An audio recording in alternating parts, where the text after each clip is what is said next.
let's do a cheers to the Sobeys and Safe Liquid Beer for the podcast. Be right again. I love you guys.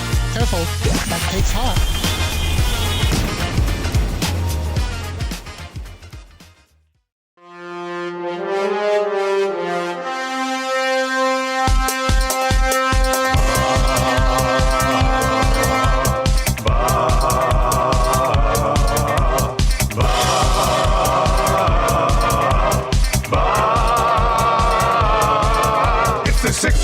Check-in, come on, let's go. It's the AM Nasty Big Hello. It's not static, AM radio. It's the Play Alpha Nielson Show. Let's go.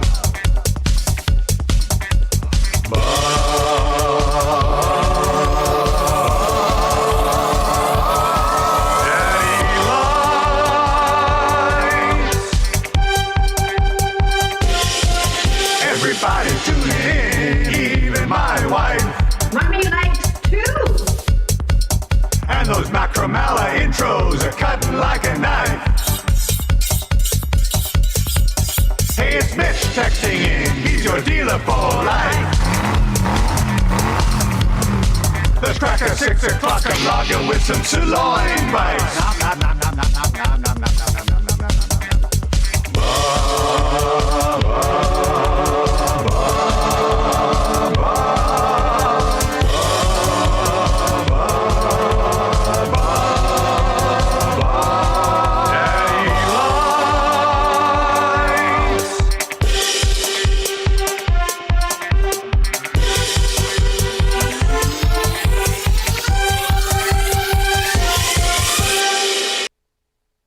This is Shaq and you're listening to Edmonton Sports Talk. This is Shaq and you're listening to Edmonton Sports Talk.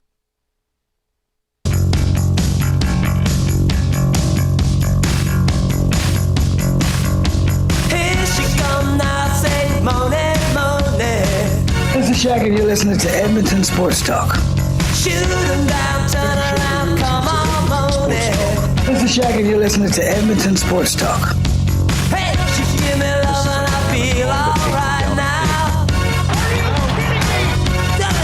You gotta toss and turn. This is Shaq and you're listening to Edmonton Sports Talk. I say yeah, yeah, yeah, yeah, yeah. 'Cause you make me feel so good, so good, so good, so fine, so fine.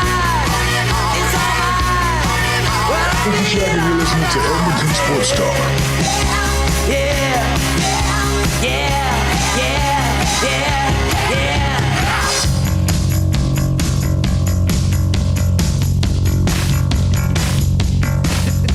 Well, you get shaking, moaning, moaning. Hey, yeah. Shotgun dead and I'll come. This is Shaq and you're listening to Edmonton Sports Talk. Don't stop cooking. This is Shaq and you're listening to Edmonton Sports Talk. Don't stop now. Come on, moaning. Come on, yeah. I'll say yeah. This is Shaq and you're listening to Edmonton Sports Talk. Feel so good, so good. Well, I feel alright. So you're so fine, you're so fine. I'll say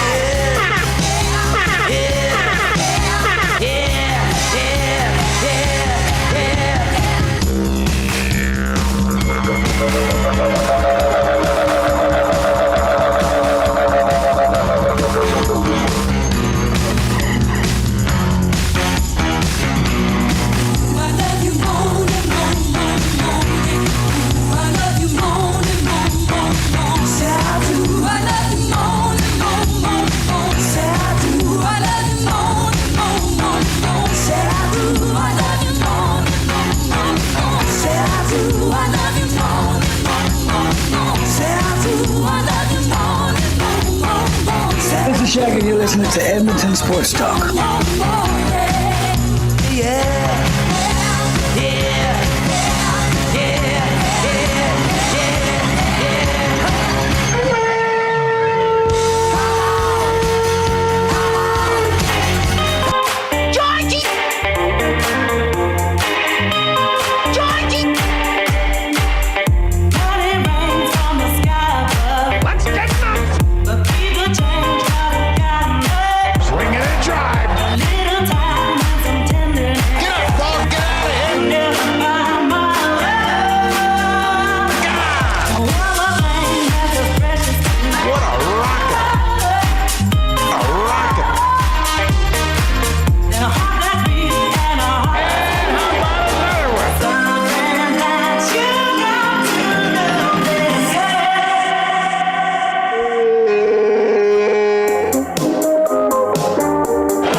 This is Shaq, and you're listening to Edmonton Sports Talk. There it is, right there. Daddy, I got it. Hey, where'd you get that body from? I got it from my dad. Daddy,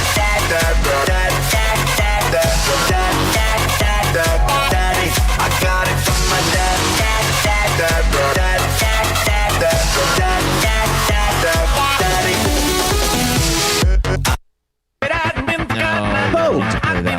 All right, great morning to you, 6:12. Happy Friday morning, or a continuation of your night, depending on who you are. It is the Nielson Show. It is brought to you by Johnston. Check them out today, WJ Sports Talk, for all your furnace, AC, heat pump, and etc. needs.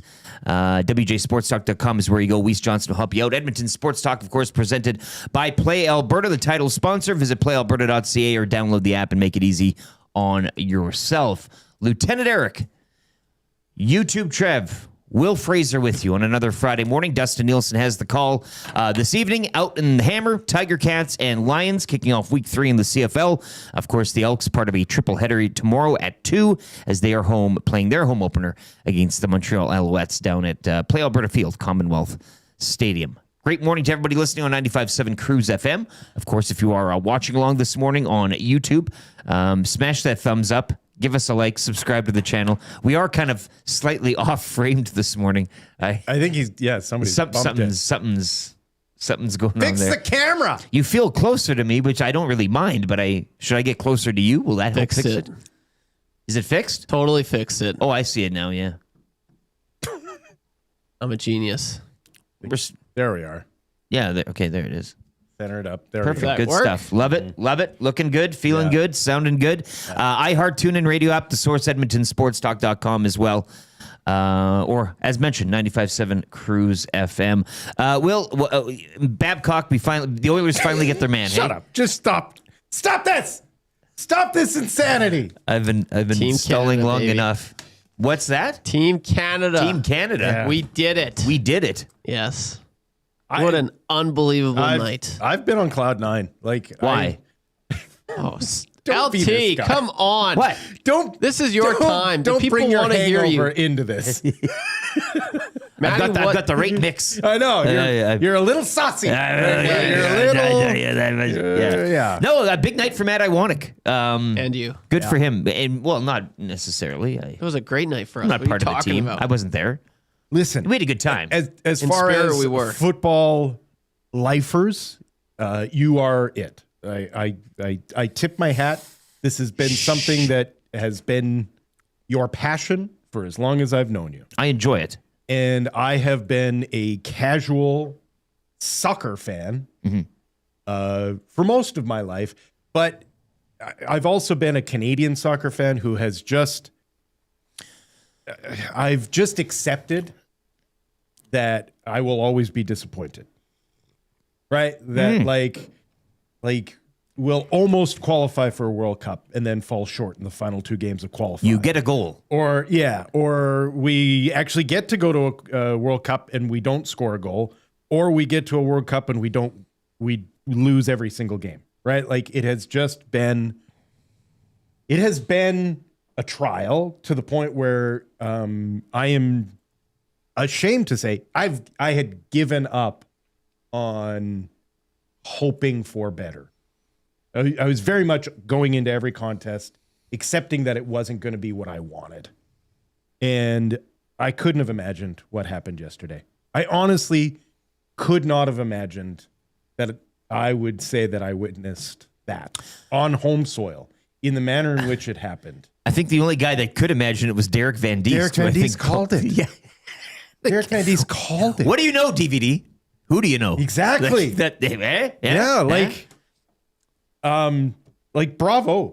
to Canada, to the organizers, to all of it, because that was, I mean, the list of achievements that happened yesterday at BC Place. It will be remembered for a generation of football/soccer fans in this country. That's an achievement that Jonathan David with a hat trick, 6 goals total. And then when you break down the actual numbers of the match, it is a level of domination that is at both times a testament to what Soccer Canada has built over the last decade and an absolute repudiation of Qatar ever being involved in a World Cup ever again. Wow. Like that is the biggest crap out of a team at a World Cup in a long time.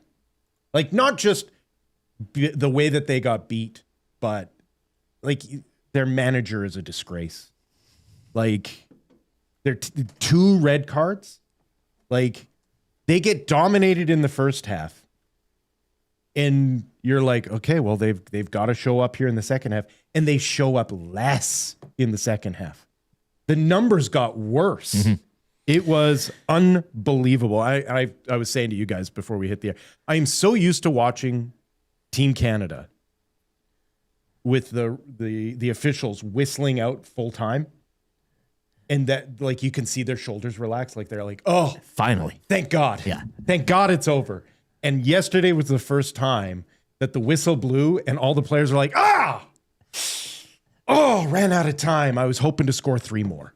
Well, you wanted the convert. Yes, on the touchdown last night, essentially. Like they were literally. Their body language said they were disappointed that they didn't get to score more. Like it was just the best day. It was the best day.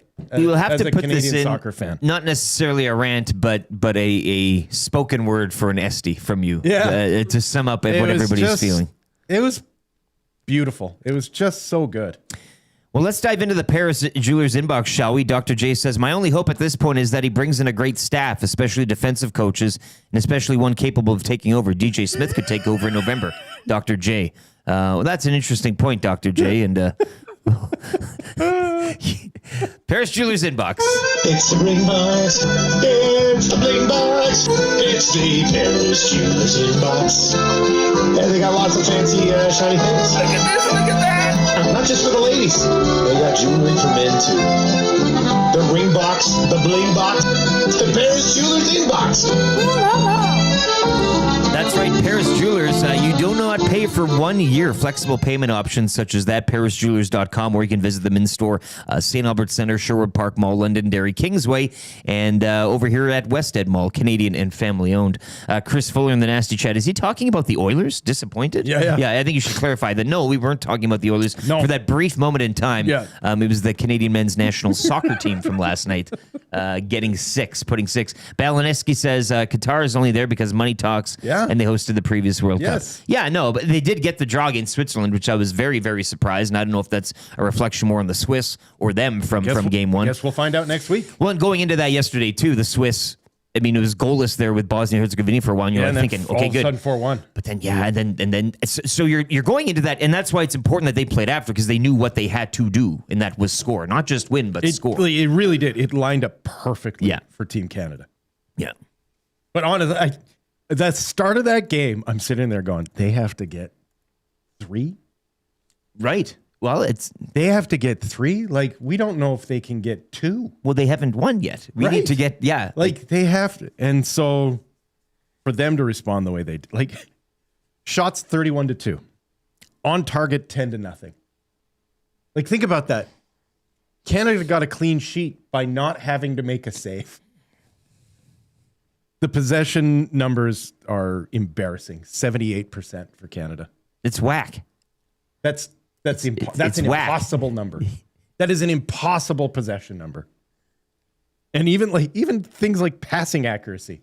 Canada was 93.6% passing accuracy. Like, just unbelievable. 19 corners to 1. 14 crosses to 1. Like, every single stat line was pure domination. It's a great read if you're one of those stats hardos that really like to see things really slanted so much, because you're never going to see it again. Like, sometimes you can watch a game and then you look at the stats sheet and you're like, oh, I didn't know it was that close. It felt more lopsided. Yeah. But this is one of those ones where you're like, that was a domination. And then you look at the stats sheet and you're like, oh, it was even more of a domination than I thought. Well, the possession number, I mean, you've seen whoopings before, but to get to that number, it's insane. Let's YouTube Trev. You had a taste last night at the footy match. You were there. You have your scarf on now. Yes. He's got the chills now. Yeah. Yes, I was You there. guys, by the way, for those of you watching on YouTube, you may be able to enjoy 2 of the members here this morning they're going through it. I feel great. Like I'm not like I feel fine. Yeah. It was just. It's just the witch's brew I you don't. have inside your stomach right now. 9 o'clock can't come soon enough here.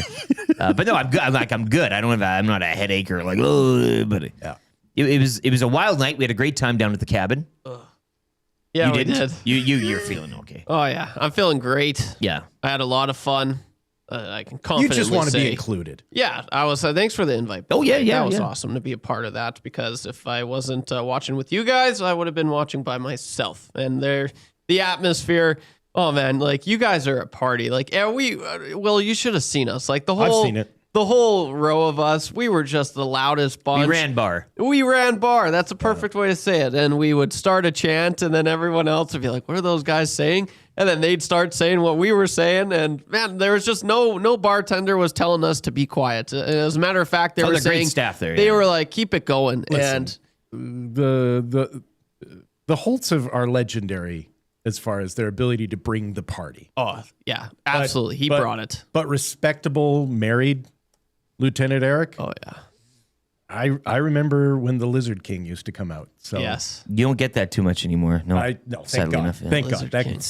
That was It's in the suitcase. That was literally a young man that the next day when he showed up, I would be like, oh, thank God. Yeah. Thank God you're here.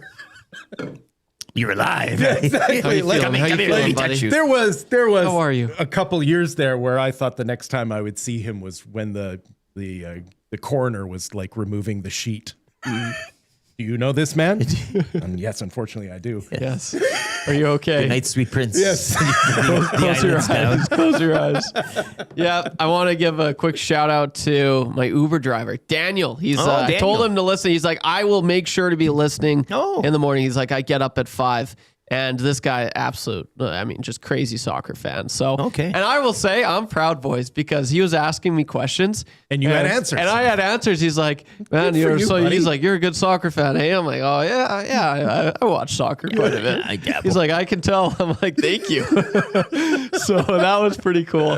But yeah, shout out Daniel, smooth ride. And shout out the niece, the nephew, Luciano. Yeah. Oh, man, just a The whole great Salas crew. clan out there. The Jasmine Salas joined clan. us Yeah.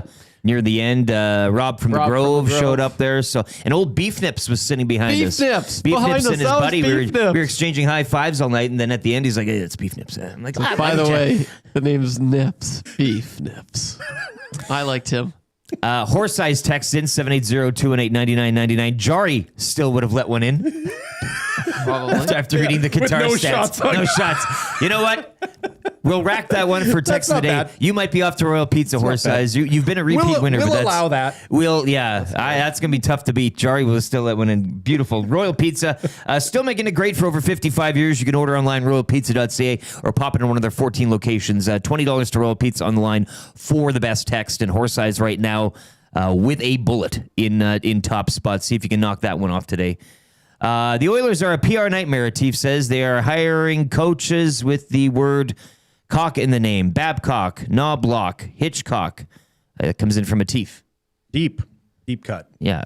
Nobody thought of that yet, Atif. Real good there. Right there. I'm going to stop reading that. I know I say it all the time, but I just kind of... you have the ability to I edit. know, but I get... You're in the there gatekeeper. Okay, if you're expecting another one to show up, they're not coming. I solemnly swear no more for the rest of today's show. That'll be the first lie he told.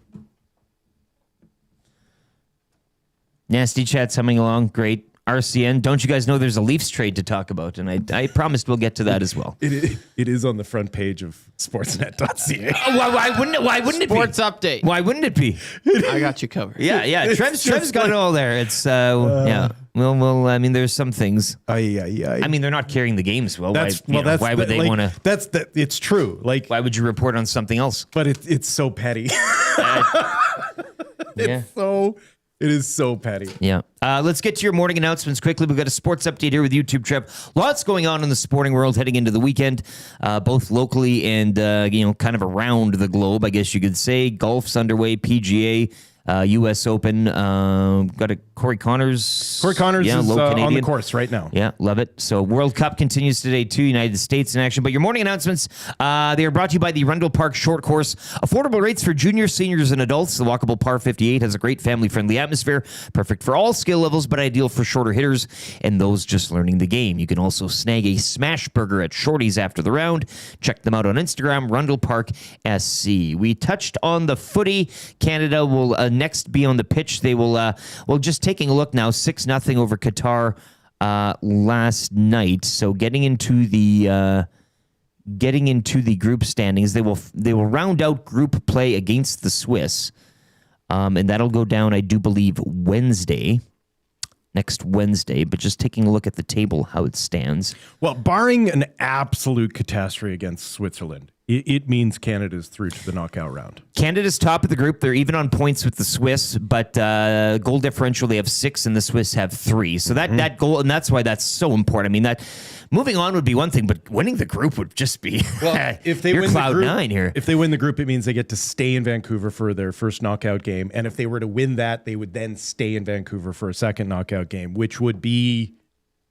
Well, that would be the most successful. You're thing getting ever. the juice from the squeeze, I guess, in this experiment. But I mean, even on points, you're 3 up on the goal differential. I mean, you could go into that game with the Swiss, and you don't lose big. Really is right. Yeah. Anything else is a win. But even better, like you pull a draw off again. Like, well, if you could draw the Swiss, that'd be an outstanding cherry on top to a great group stage. I really like Jesse Marsh, but I honestly, he's in a bit of a tough spot as far as his game plan against the Swiss, because they suffered a catastrophic injury yesterday, which we'll get into. Yes. And so the temptation is going to be to play on your heels, to play on the back foot a little bit and just try to play for the draw, except for the fact that they played with the gas pedal down yesterday and dominated. Yeah. And so maybe that's what you should be doing.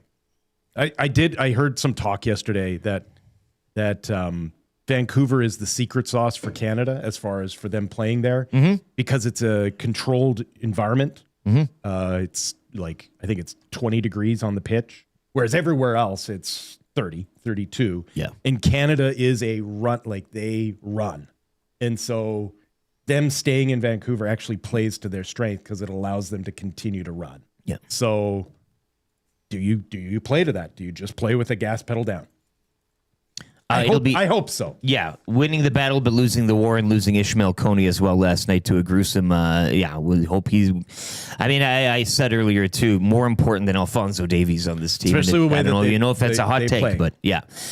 So Canada once again they'll finish up against the Swiss, but topping the group right now. 4 more matches today as the group stage continues. One of which USA taking on Australia at 1, Scotland, Morocco at 4, Brazil, Haiti 6:30, and Turkey, Paraguay at 9. Obviously, the news of the day yesterday, Mike Babcock, the wait is over. The pursuit of Babcock now is, well, I guess we can expect an announcement reported early next week. I was looking forward to the Friday 4:30 news dump where you just kind of announce it and bury it there and kind of get it out of the way for the weekend. But that would feel more appropriate. Yes, given the nature of this. But the Oilers, they get their guy.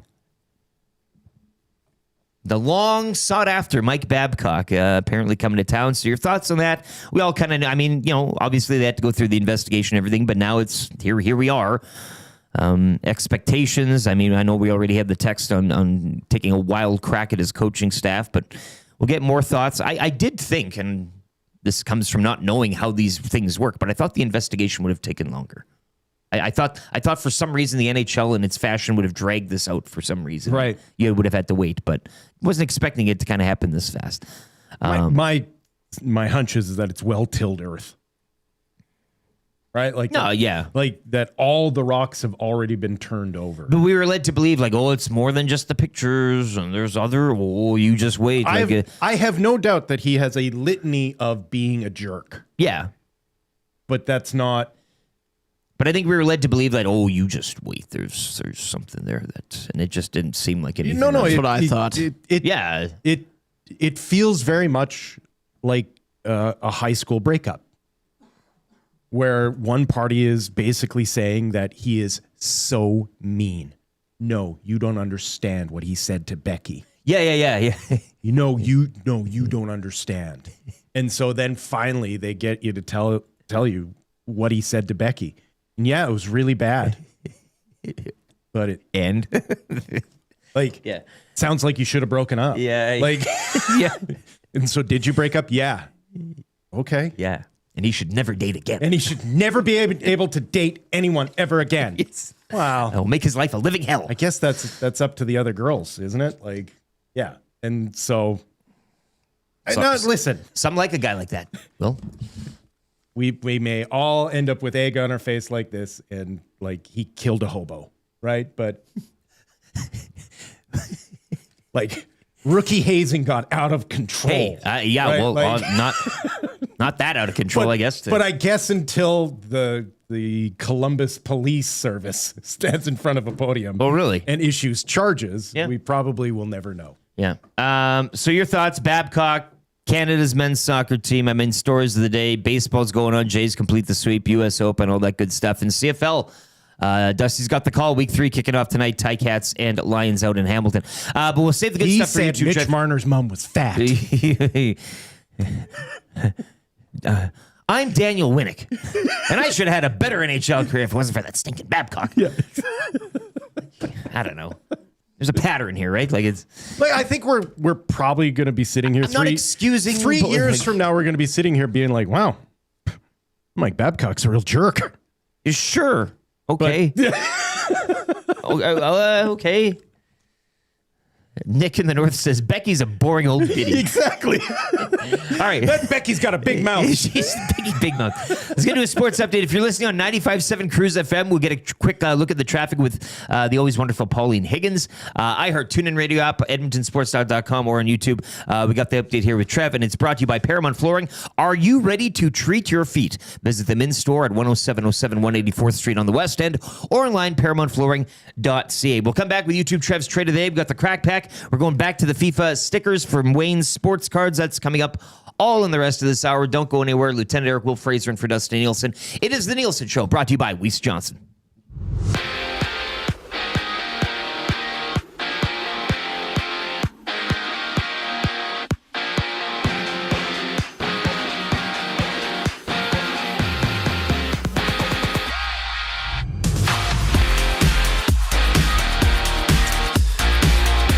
history was made on the pitch last night. Team Canada dismantled Qatar in a massive 6-0 shutout victory. Jonathan David recorded Canada's first ever hat-trick in the win, which puts Canada in first place in Pool B. However, Ishmael Coney did suffer a leg injury and has been ruled out for the rest of the tourney. Canada's next match going up against Switzerland on Wednesday. 4 matches in the World Cup today. USA plays Australia. Scotland takes on Morocco. Brazil faces Haiti, and Turkey battles Paraguay. Switching to the diamond, the Toronto Blue Jays took care of business at Fenway, grinding out a 3-0 victory to secure a series sweep over the Red Sox. Vladdy Guerrero Jr. snaps his home run drought, launching his 4th of the season. Up next for the Jays, a game against the Cubs later this afternoon. First pitch flies at 12:20 with Kevin Gausman on the bump. In hockey, the NHL has formally concluded its investigation into Mike Babcock, announcing there is no basis to restrict his employment and clearing him to coach again. The Edmonton Oilers are free to hire him. And out east, as per Pierre LeBrun, Toronto and Tampa Bay are finalizing a sign-and-trade deal for pending UFA Darren Radish. It's an 8-year deal worth more than $8 million a season. CFL Week 3 kicks off tonight in the Hammer. The Ticats look to build off their win last week when they host the winless Lions. Kickoff is set for 5:30 with their very own Dustin Nielson on the call. And after a Week 1 win, the Elks home opener kicks off tomorrow at 2. Be sure to tune in to the Madden Milne Green and Gold Kickoff Show, which gets going at 1 o'clock right here on Edmonton Sports Talk. And the Edmonton Riverhawks avoid the sweep, shutting out the Apple Sox 7-0. Their road trip continues over the weekend, starting tonight against the Corvallis Knights. First pitch at 6:35. The Sports Update is brought to you by Paramount Flooring. We're expecting some changes in Edmonton this offseason. We're talking about your flooring. Paramount Flooring brings over 30 years of trusted service and expert installation with a flooring lineup homeowners actually want. No permission needed to contact us. Visit our showroom, open 7 days a week, or online at paramountflooring.ca.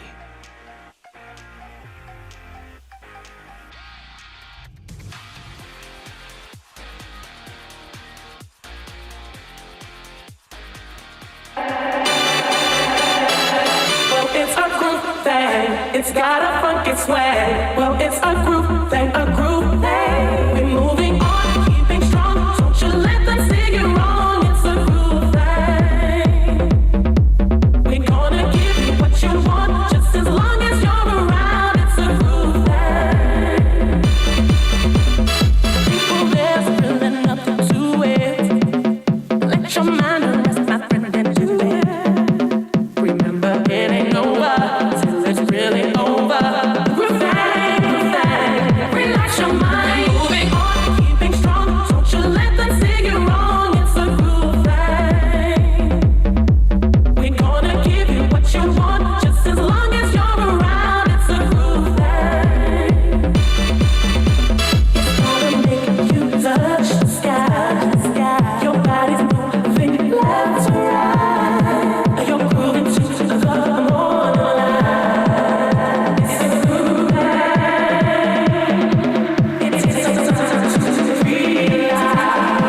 Your body's moving left to right. The feeling's moving so tight. It's a groove thing. Relax your mind. Moving on, keeping strong. Don't you let them say you're wrong. It's a groove thing. We're gonna give you what you want, just as long as you're around. It's a groove thing. We're moving on, keeping strong. Don't you let them say you're wrong. It's a groove thing. We're gonna give you what you want, just as long as you're around. It's a groove thing. Give you. On to what you're gonna do. Give you on to what you're gonna do. 6:38, Dance Party Friday continues here on the Nielson Show. Will Fraser in for Dustin Nielson, Lieutenant Eric, and YouTube Trev with you. Welcome back to everybody listening on 95.7 Cruise FM. Hey, the Nielson Show's back on the radio. Tell your friends. This time it's on the FM dial. Big hello to everyone watching on the YouTube as well. Yes, X-Ray J, we see you. Big Mike Babcock fan. If you don't know, ask him. He'll tell you. He's been Somebody trying should be, I guess. So happy Friday to you, X-Ray J. You and the Oilers have got your man here in Mike Babcock. Thanks to everybody for watching. Smash that thumb up, give us a like, and subscribe to the channel if you haven't already. And let's smash through. Let's. I mean, it's a big day. It's the Oilers have a coach or are getting a coach. Canada's men's national team with a big win. It's Friday. Elks in action tomorrow. A big win, the biggest win ever. So far.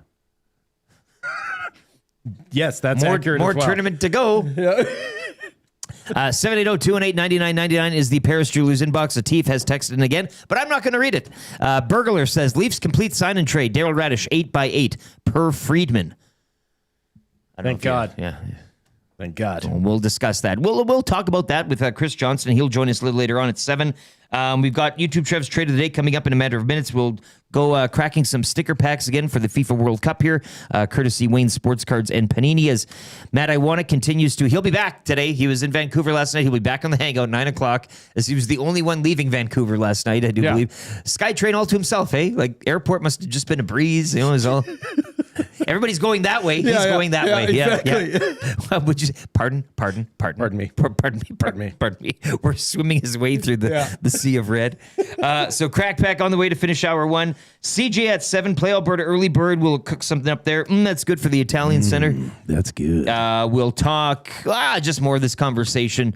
The soccer, Babcock, that type of thing. Probably read a lot of your texts in and around that time as well. Kind of easy trivia, 3 questions too many. Sophie's and Safeway Liquor Beer of the Week. I can't wait. SYC will be in. We'll be joined in studio by Andrea. We'll get her correct pronunciation on the name. She'll be joining us later on at around 8:30, and it's your next chance as well for $50 to Sobeys and Safeway Liquor, and the wrap for William Huff, all still to come. Hour 1 of the show has been brought to you by Ewell as well, your Edmonton-based partner in power and source for all things electrical. You can check them out at ewell.ca or pop into any one of their 3 Edmonton area locations. Okay, Trev, what have you got cooked up today? You got a... What do you mean? You got a trade of the day.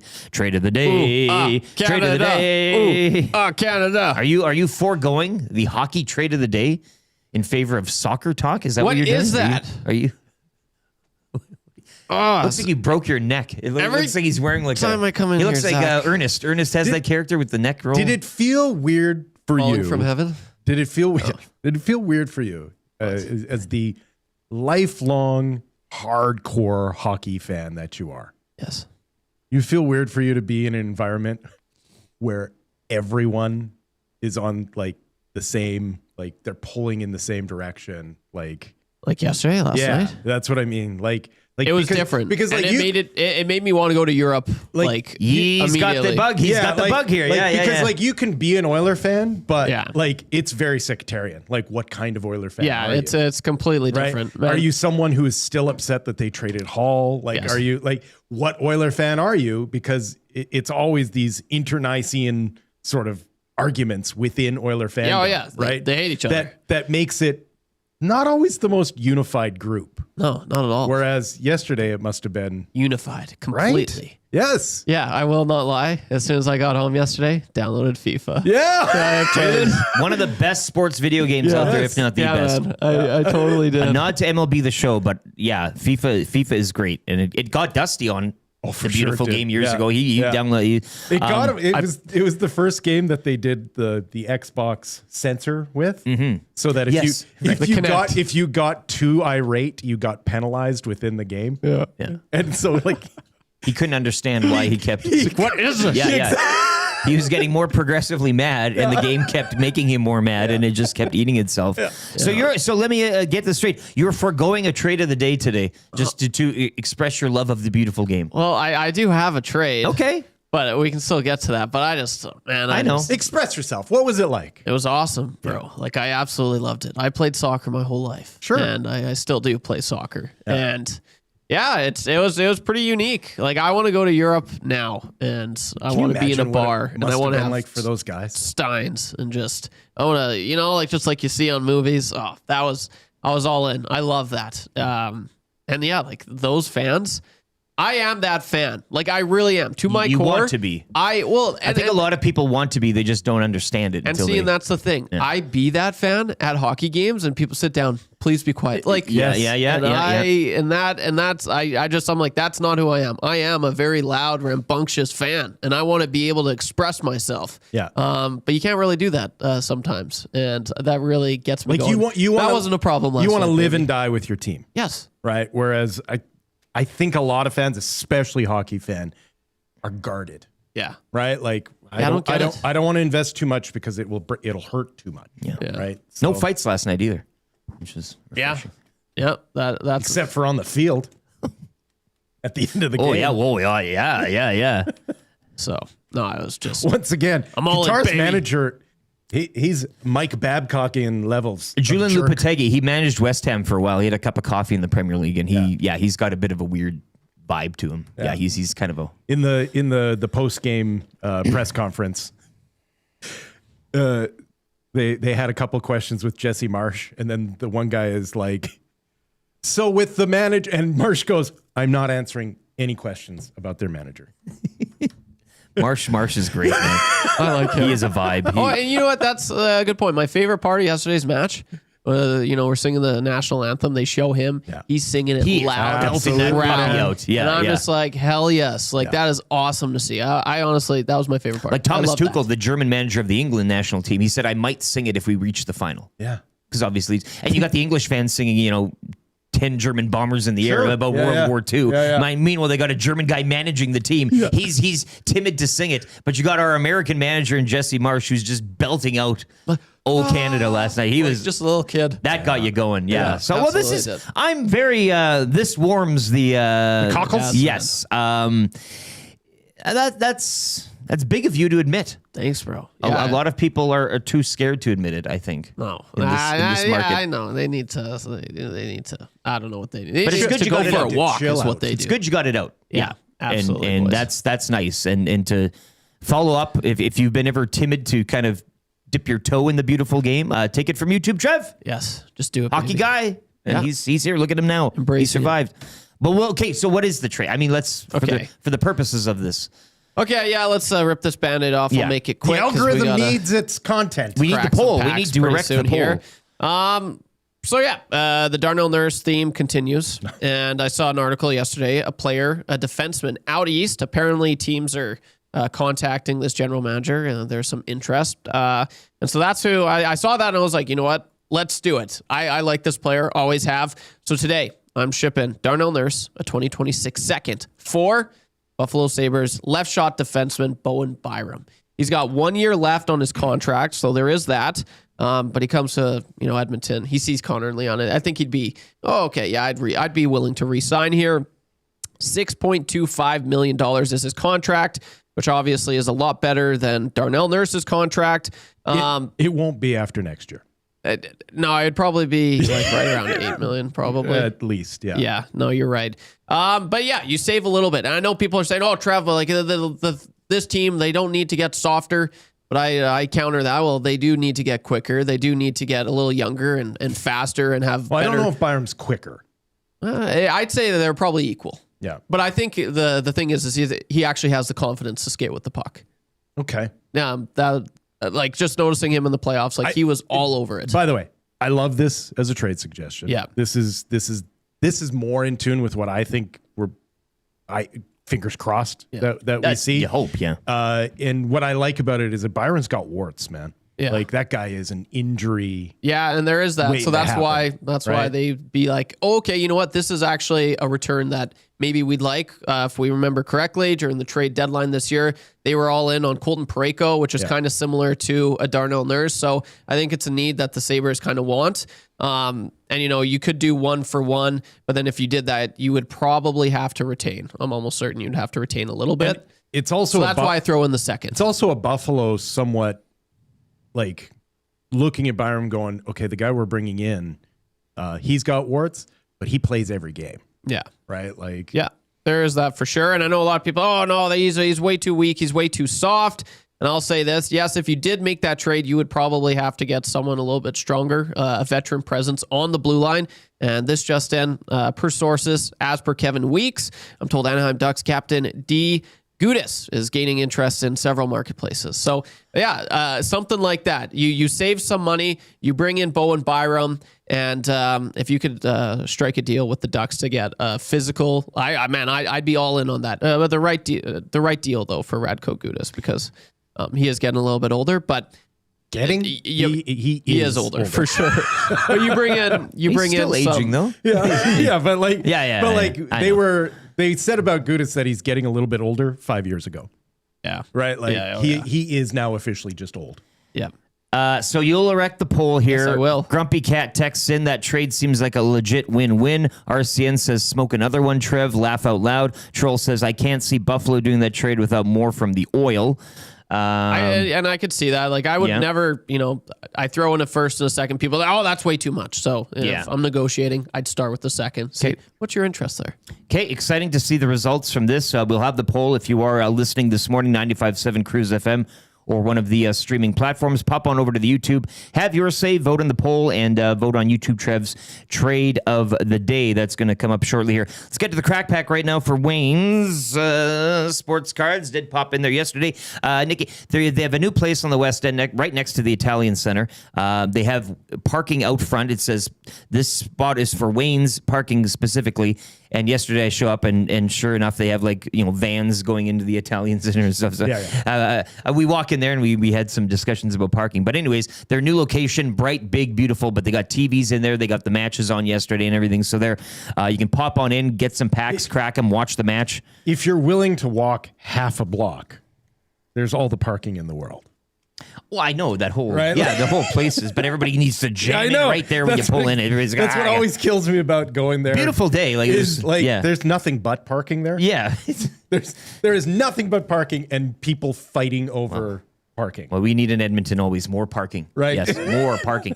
Trev, heads up here. I'm going to try my best to get these over the line. Right into the belly. It's tough with these because they don't have a lot of meat. Whatever. That one we made not it as work. good. Yeah. Okay. All right, let's crack these. Once again, they are Panini, the sticker pack. You can go to Wayne's, get the book, collect them all. It's a big book, lots to collect. But again, we are trying to get Maddie to complete the book. Yeah, and he was I presented it to him earlier in the week on the Hangout. I bet he was chuffed.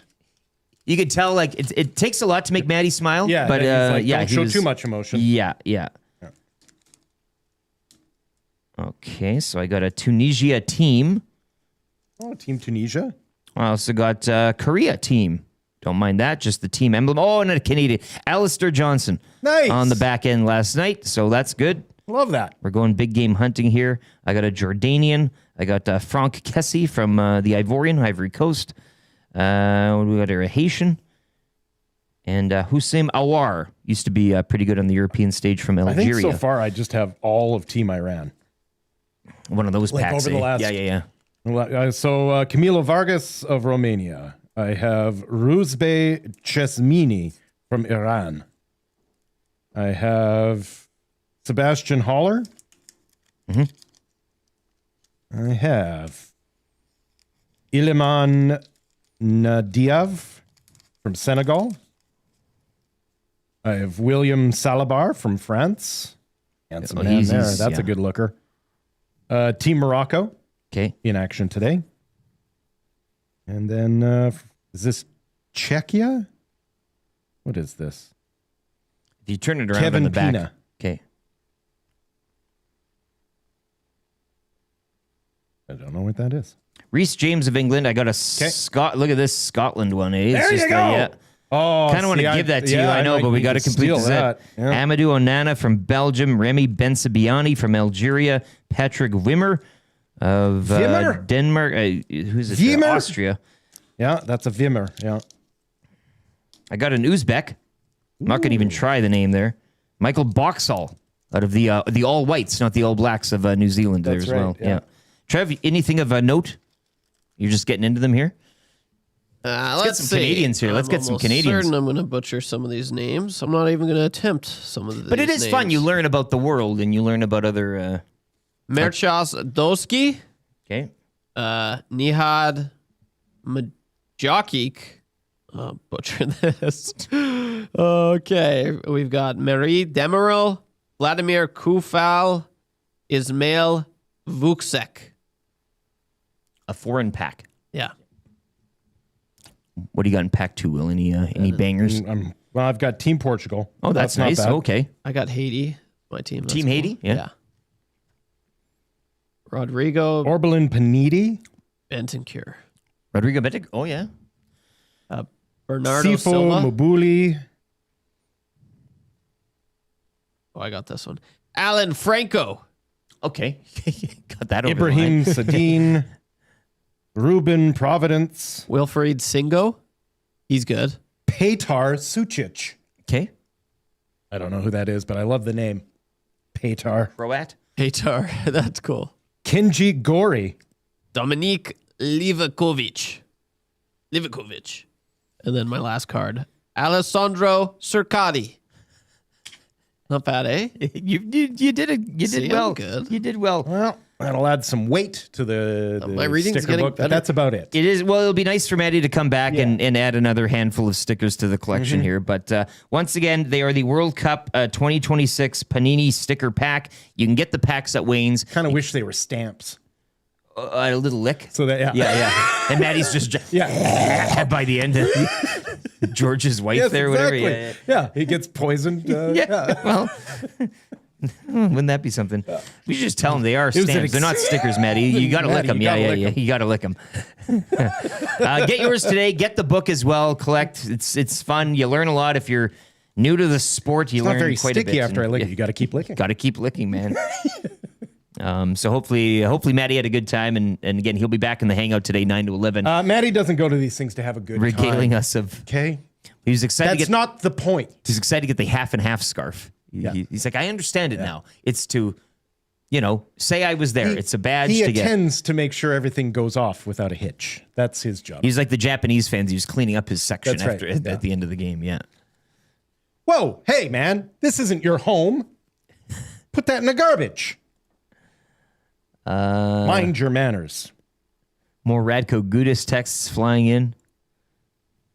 780-218-9999. Still, though, text of the day for Royal Pizza. Horse Eyes is still in there. Jari would have let one in last night, which is gotta bring it back here to a negative connotation with the Oilers. And It's kind of what I was talking about with Trev, hey? Yeah. Where it's like, oh, did you experience a different vibe?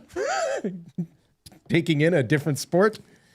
Could there be something inherently toxic about one of these sports?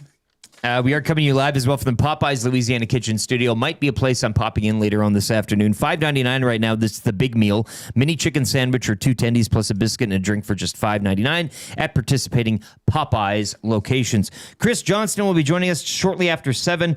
I'm sure he'll have a word on the footy last night, but we will get into the full hockey picture with him. Babcock, Radish, Hiller in Toronto, all those things we'll discuss with him at around 7:05. He is our big guest, the GS Construction Hockey Insider today.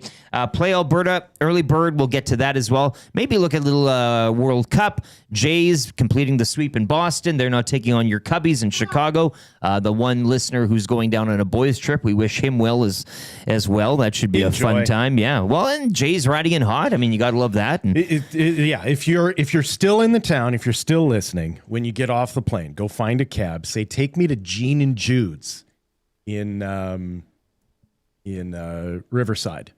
River Grove. River Grove. And just trust me on the hot dog, man. Like, just order 3. Why not? Win in Rome. Yeah. Yeah.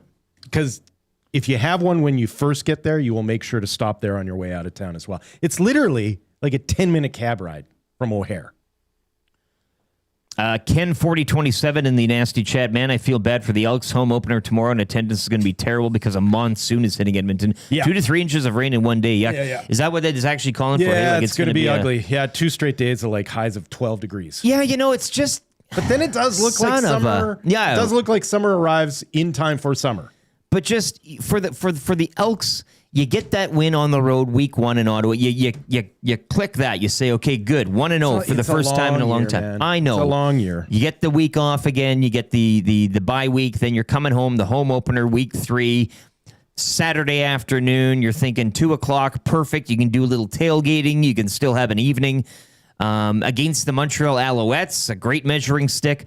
But then the damn rain, and there's nothing worse than to watch any sporting event. It can be minus whatever, but the rain, man, the rain will get you. Yeah. But we also said From an attendance, yeah, that's going to probably take a hit. But from a pure footballing point of view, it levels the playing field. It sure as hell does. And against a very dynamic quarterback. This will work in Edmonton's favor. I know Montreal banged up in the running back spot as well. Stevie Scott, I do believe, is out again this week. Question marks there of who's going to kind of take the rock and run with it in their backfield. Davis Alexander, we know about their passing game and their defense, but yeah, seeing what Rankin did in week 1 in the rain in Ottawa. Well, and Montreal has an injury to their center. Is that correct as well? Lawrence, so the local guy. That's hugely important. Right? Yeah. So this could be... allows you to pin your ears back even more on that defensive line. So, I mean, the carnival atmosphere that you'd expect on a 23-degree sunshiny Saturday afternoon isn't going to be there. But from a footballing standpoint, this could work in the Elks' favor.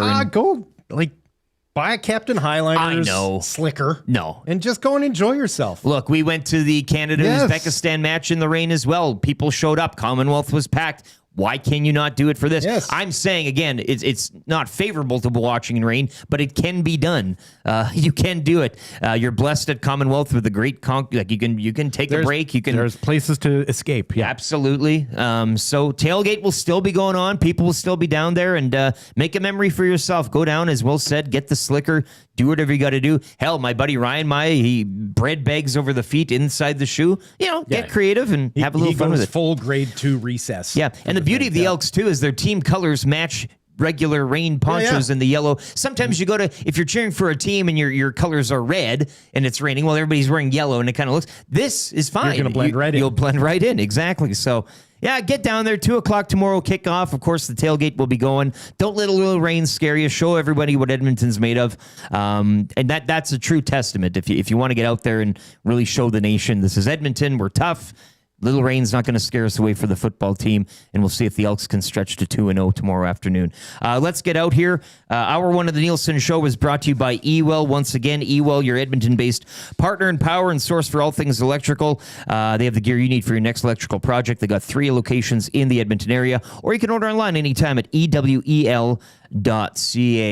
YouTube, Trev's got a sports update here. If you are listening on 95.7 Cruise FM, quick break, a few messages, a traffic update from Pauline Higgins, and we'll be back. The sports update is brought to you by Expedia Cruises and Chelsea LaBelle. You can join YouTube Trev for the best trip of his life. A weekend of Blue Jays baseball in Toronto, July 17th to 19th, as they face the Chicago White Sox. Contact Chelsea today at Expedia Cruises, Northeast Edmonton, to get on the waiting list. You can call or text 780-970-4834. CJ up next. It is the Nielsen Show. Will Fraser in for Dustin Nielsen. Lieutenant Eric, brought to you by Weiss Johnson.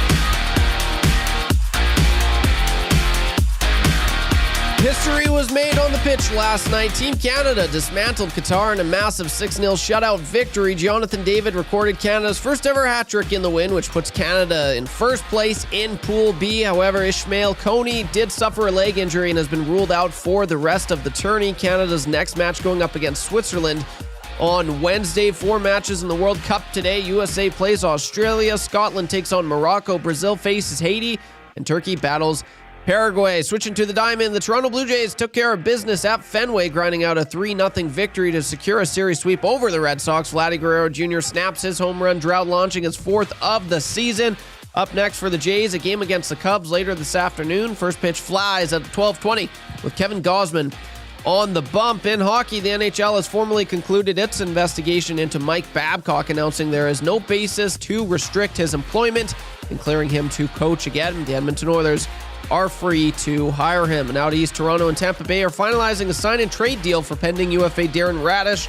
It's an 8-year deal worth more than $8 million a season. CFL Week 3 kicks off tonight in the Hammer. The Ticats look to build off their win last week when they host the winless Lions. Kickoff set for 5:30 with our very own Dustin Nielsen on the call. And after a Week 1 win, the Elks home opener kicks off tomorrow at 2. Be sure to tune in to the Matt and Mild Green and Gold Kickoff Show, which gets going at 1 o'clock right here on Edmonton Sports Talk. And the Edmonton Riverhawks avoid the sweep, shutting out the Apple Sox 7-0. Their road trip continues over the weekend, starting tonight against the Corvallis Knights. First pitch at 6:35.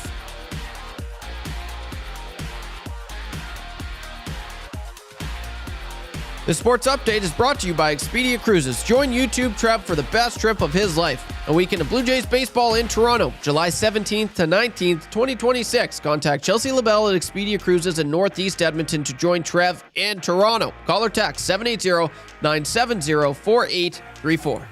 I am YouTube Trev. You're up to date.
right, 7:06. The Nielson Show continues on a Dance Party Friday. Lieutenant Eric Will Fraser in for Dustin Nielsen. As you heard YouTube Trev say in the sports update, he's got the call tonight in Hamilton. Week 3 in the CFL kicking off between the Ticats and the British Columbia Lions. Tune in for that. Dusty will have the call alongside Luke Wilson on TSN. We've got a pretty good hour or two. Is that game in Kelowna? I think that game might be in Kelowna, or is it in Hamilton? Hamilton. It is. Yeah, in the Hamilton. Okay. In the Hammer. Yeah, in the Hammer tonight. 5:30 kickoff across the TSN network. He will be back Monday as well. Will Fraser, Lieutenant Eric, YouTube Trev with you here. We'll be joined by Chris Johnston of TSN The Athletic momentarily. Looks like he's ready to go. Setting a few things up as well. We'll have your Play Alberta Early Bird special coming up midway through the hour. That's good for the Italian Center shop. That's good. We'll get to your text, kind of, bat the ball around here, talk a little Canadian men's national team, the big 6-0 victory last night over Qatar, and your thoughts as well. Always welcome on the Babcock saga.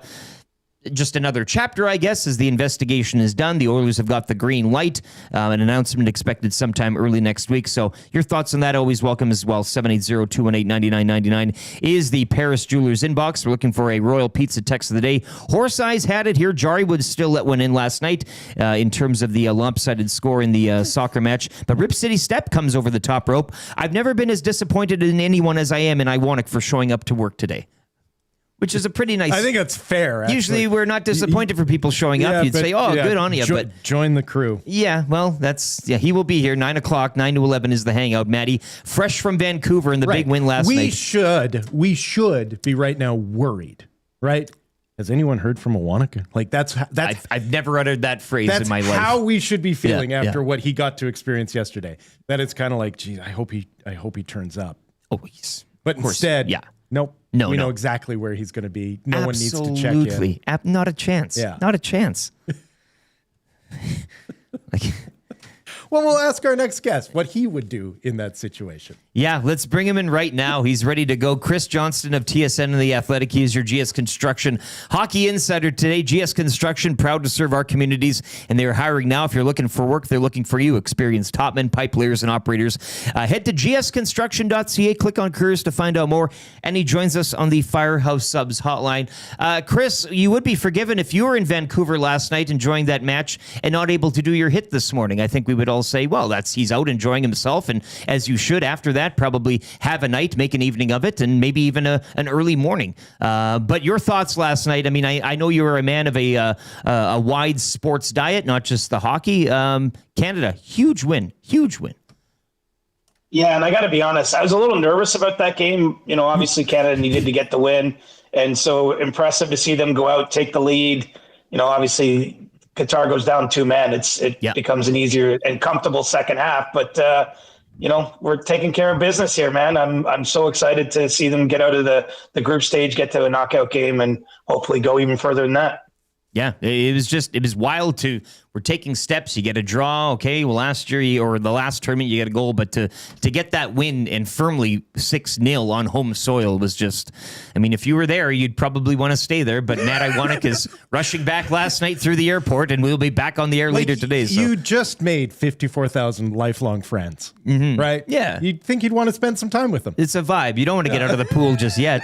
But the other news yesterday, Chris, locally here, Mike Babcock, obviously the I kind of thought, and without knowing too much on how these things work, that the investigation would have maybe taken some time, maybe not the stretching out of 60 days as some people would have suggested. But this seems done, and it seems like an announcement early next week. Oh, there we got you. Oh, froze. Now he's off. He's done. Well, he's done. Well, he took the advice. He's like, yeah, why am I here? Why am I here? Yeah, it's a good idea, Eric. Maybe I will take the rest of the day off. We'll reconnect with Chris here on the Firehouse Subs hotline here. But yeah, where were you when you heard the Babcock news? Oh, he's back. He's back, yeah? Yep. Let's bring in Chris. I don't know if you heard what I was talking about there, Chris, before we got disconnected, but obviously Babcock yesterday, that was the big news. Yeah, and look, I wasn't that surprised by that news. You know, from what I'd been told, this, you know, was kind of the expected outcome. You know, let's remember, Mike Babcock has a history. I'm sure we've all been over it in the market for the last week or two as the Oilers circled around him, but he only worked in Columbus for 78 days. And that didn't include coaching a practice or a game. And so, you know, I don't know that there was all that much to comb through in the investigation. You know, obviously there were some interactions with players that you know, raised some concern at the time. He and the organization parted ways, but you know, this is now it's all systems go, I guess, for Edmonton. And clearly there's risk with a hiring like this. You know, none of us can say, I don't think with any certainty, how it's going to turn out. I'm sure there's at least a divided fan base in terms of people that think it's a good idea and those that don't. But the Oilers are at that stage of their development, at their sort of roster curve, I'll call it, where, you know, I think some risks are required, both in how they build out the team, the trades they make, the signings they make, and then obviously a hiring like this. How much of this do you think is influenced by what John Tortorella did with Vegas? I think there's an element of that. You know, it's for sure that, but it's also just, I think, look at Chris Knobloch's personality. I mean, very, very nice man, but doesn't give you the impression that, you know, he was throwing chairs in the background or you know, leading in that way. And you know, quite often I think we see with teams, you almost volley back and forth from, you know, coach with maybe a harder edge to someone we might call more of a players type of coach. And you know, it just seems that the top guys, especially on the Oilers, felt that they needed maybe a little bit of a sterner approach to get the most out of the team. I mean, again, it's the problem or the challenge, I think, with coaching is you're dealing with a team of people, but it's individuals, and different people respond to different kinds of, I think, feedback in different ways. And so, look, the fact that Mike Babcock hasn't worked since 2019, I think, is interesting here, that he hasn't actually coached an NHL game in that amount of time. But this is kind of a Hail Mary sort of toss, and that's what you saw in Vegas. You know, John Tortorella getting that job at game 74 wasn't probably on anyone's bingo card at the end of March.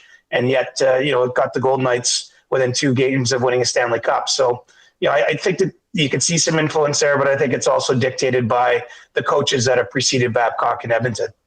Yeah, and it just does seem to me like, and you mentioned that he hasn't been coaching for a while, but this situation specifically just seems like the two have been destined for this, because if this is a leadership group looking to get over the hump, looking to get pushed, well, Babcock is that guy. And I mean, maybe some other teams out there didn't want the smoke attached to all this.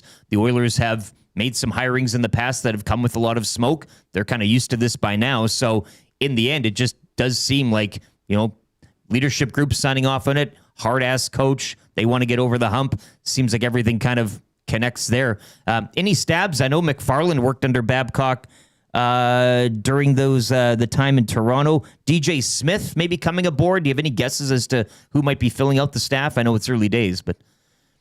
Yeah, I'd look at DJ Smith. I mean, what's interesting is when Babcock coached the Leafs, Jim Hiller and DJ Smith were both assistants on his staff. So I would think with Jim Hiller taking the job in Toronto this week, he'd be putting in a call to DJ. They obviously worked in LA after that Toronto experience. So there's sort of a bit of a triangle there. I don't know where DJ himself will land up, but I would think he would have those two options at minimum, plus probably a couple others as, someone with head coaching experience can bring a lot to a staff. That makes sense. I mean, if you look at Babcock's history, he kind of stuck with the same type of guys. Obviously lost some assistants over the years, like Todd McClellan, who became head coaches, but typically coaches go in clusters. So I think there's at least a good chance that you'd see DJ wind up in Edmonton on this staff. And that'll be an important part of it too. It's not something we see as much in the public eye, but the assistants play a role. And I think as buffers and obviously, working on specialty teams and things like that. You've been around the guy as a head coach. What can we expect as far as his interactions with the fan base, the players, that sort of thing? Like, what's your take? Should we be prepared for the biggest jerk in the world, or will it be probably more subdued than we're making it out to be? Yeah, I wouldn't call him a jerk, at least in my dealings with him. I found him very fascinating to cover on a daily basis. I used to be with the Leafs every day, essentially, at that time when Babcock was coaching them. And so that was 4.5 years, I would say, of daily interactions. He was never boring. He liked to keep it quick, but he was to the point with his assessments of the team, would routinely just lob out like, this league should get rid of the salary cap, or his ideas on sort of bigger picture things that, at least here in Toronto, spun the conversation for 2 or 3 days in a direction you didn't see it going. I found him never boring. I certainly had no personal issues during my time with Mike, and I think he'll be interesting for the media and the fans, to be honest. And I think for the national audience, the wider audience, we're all just interested to see if this works, how this comes together, because let's face it, as much as the Oilers need this to work, Mike Babcock kind of needs this to work. I mean, this is a chance I don't think very few of us thought he would get. And I don't think there's very many teams he would sort of come out of retirement for. But the situation is so unique with Connor and Leon, where they're at, how close they've been, how driven they are to win a Stanley Cup, and obviously others there too with that organization.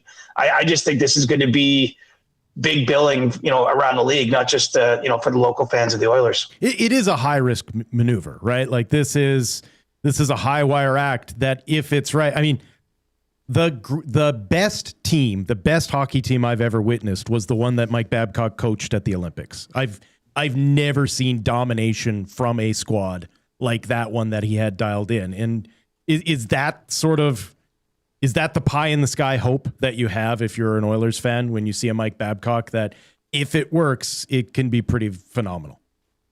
Yeah, I mean, look, this guy's a great tactical coach, and his teams always were organized. I mean, even when he came to Toronto, the Leafs were a mess, and the first season was kind of their tank year, but they tanked in the most respectable way possible. Like, he had them play a style that they weren't losing 7-1 every night. They just didn't have offensive firepower to win enough games to be better in the standings. I think that's a hallmark of his team. The real question is his interpersonal skills with the players themselves. I mean, that's where the issues have come up in his past, both in Detroit with the Leafs, even Anaheim. There's been players that have come forward after the fact and just said that they found him to be a bully. They didn't appreciate their dealings with him.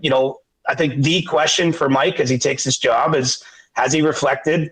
Has he evolved in some way? Can he maybe, dull the edges of what worked 20 years ago that probably isn't as acceptable today with the way, people deal with their bosses? And if so, I think this has a high probability of working because the hockey part was never the problem.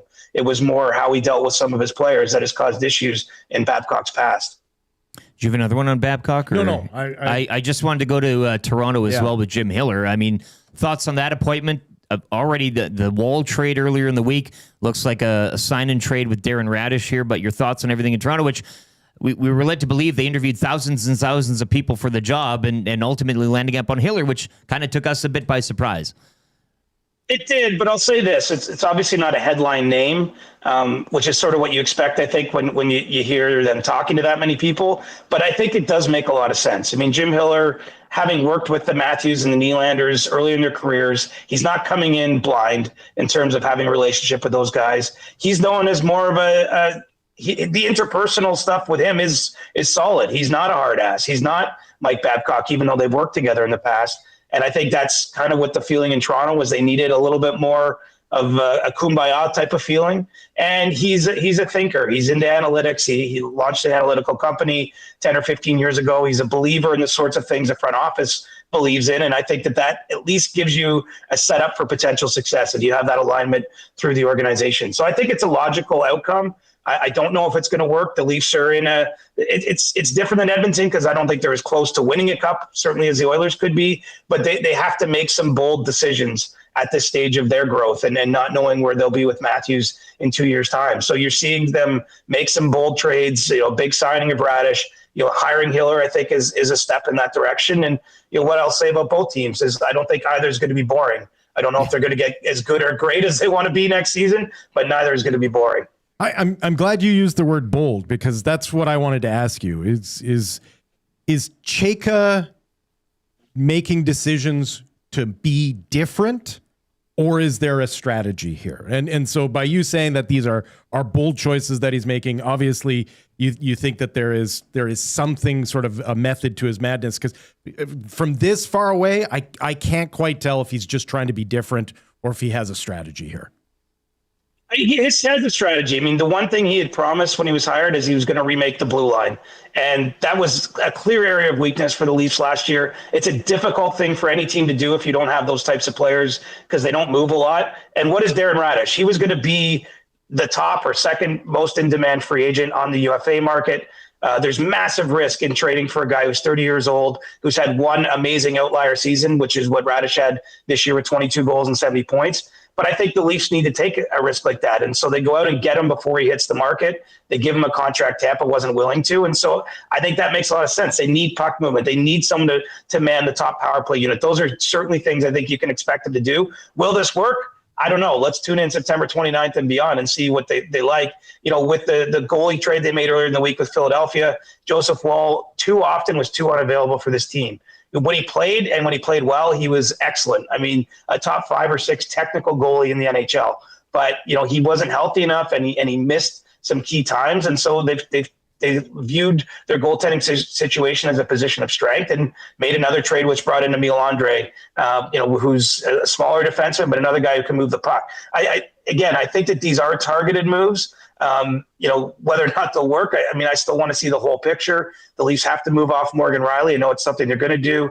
Looks like they're seriously considering trading Matthew Nyes, who I think would get them back at another interesting package. But when that trade's made, we'll go, wow, that's a risk. You had a 24-year-old power forward signed to a good contract who loves playing in your city and you're moving off him. I mean, this has to be a point of risk, but I think where Toronto's at, it makes sense because if they don't get back to the playoffs, if they don't get back to a Stanley Cup contention window, the whole thing's probably rebuilt in 2 years anyway. So this is kind of a last hurrah, and it's a first hurrah in the case for John Chayka because he was just hired a month or so ago. And Jim, one last one for you. We talk to you once a week, every Friday morning. Has the path or destination for a Darnell Nurse deal, crystallized for you any sense in the last time we spoke? No, I get the sense from Darnell's side, he's just kind of lying low and seeing what the Oilers come up with. Obviously, he has the no movement clause, so he's going to have a say in the end here. And I think both sides are kind of working together on this one. But, now that some movement's happening around the league, I'm sure that path will emerge. But, it doesn't seem like anything is at the 2-yard line right now, just waiting to be run into the end zone. I think it's more everyone kind of sizing up the market and seeing where the best fit is. Yeah, is it the market that may be slowing this down? Could the Oilers kind of be sitting there going, let's wait till free agency when we get an idea of how much a Darnell Nurse should be making compared to the rest of the market? Yeah, it's that, and it's also the teams that would be looking at acquiring him. They're wondering, can we sign, Jacob Trouba in free agency, right? I mean, Right. there's sort of like the dominoes, I think, on the other side more than the Oilers side, Right. At this point in time. But look, we're starting to get movement in the marketplace. There's been 5 or 6 trades the last 3 days. I think that stuff does help set up better for this move to happen, and I'm pretty confident it's going to happen. It's just a question of who's the taker and what does the money aspect of it look like. Yeah, Mick Diesel 780, and I know we said his last one here, but just going off of this, he says in the YouTube chat, what if Babcock unlocks Nurse? Maybe a little tongue-in-cheek there, but do you see like a path back, I guess, with Babcock being hired or in this sense and this kind of decision being retracted, or this is kind of moving forward now, eh? I label it a long shot. I mean, look, it can happen. It's happened before. Players have asked for trades, or organizations have attempted to trade players. It doesn't happen, and there is a good next act. But I feel like this one is far enough down the road that I'd be surprised if the toothpaste went back in the tube by the fall. Good stuff, man. Where did you watch the match last night? Just at home, or you make it out to the pub or anything like that? Yeah, I still got the baby at home, so I'm not getting to too many pubs these days, at least when I'm at home. So we all watched it over dinner here. It was great, and already trying to convert my little guy into a Canada fan. Good stuff, man. Well, no better introduction than last night. Enjoy the weekend. We'll talk next week. Okay, boys. Have a good one. There it is. Chris Johnston, beauty. You love him. TSN, The Athletic. He joins us every Friday. He's your GS Construction Hockey Insider. They're hiring now. If you're looking for work, they want experienced top men, pipe layers, and or operators. You can head to gsconstruction.ca. You click on careers, and you can find out more there. And he joins us on the Firehouse Subs hotline as well. If you did get into one last night, you're looking for a little something, 15 locations in and around the Edmonton area.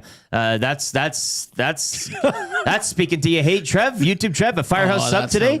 Before the oil stream? I might go, I might have to. You're on the oil stream today with one Zachary Kubish. Yeah, should be fun. This is going to be great, yeah. This will be interesting. Yeah. We did it, Zach. We did it. You'll do the entire show holding hands. Yeah, we might. Kinda, yeah. Thelma and Louise Not style. even Yes. As they drive off a cliff. Yes. Not even under the table. No. Firmly clasped. Yeah. Like victoriously. Yeah, exactly. Yeah. Proud day. Yeah.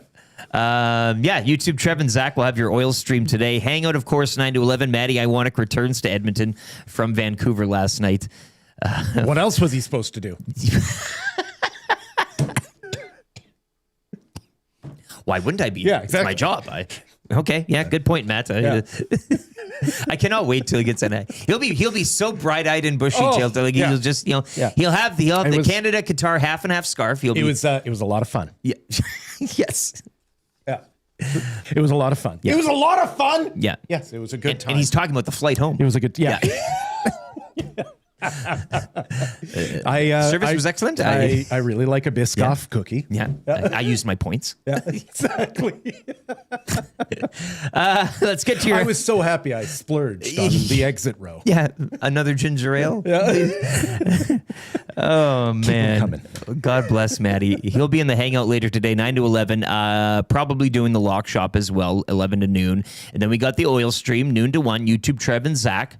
Yes. That's going to be great. We got EST afternoons, Hernan Salas, Joaquin Gage, 1 to 3, and the Reed Wilkins Show, 3 to 6 here. So if you're looking for live local sports talk throughout the day, if you're listening on 95.7 Cruise FM, it doesn't end at 9. Head on over to EdmontonSportsTalk.com or on our YouTube and join in the fun all day long as we get you set for the Elks home opener tomorrow, 2 o'clock, down at Commonwealth against the Montreal Alouettes. It's good to play Alberta right now. Head to playalberta.ca or download the app to make it easy for yourself. Taking a look at the World Cup slate today. Another 4 matches as USA and Australia open things off 1 o'clock this afternoon. That game going down in Seattle. So the Americans and the Aussies there. United States looked really good in their opener, much to my chagrin.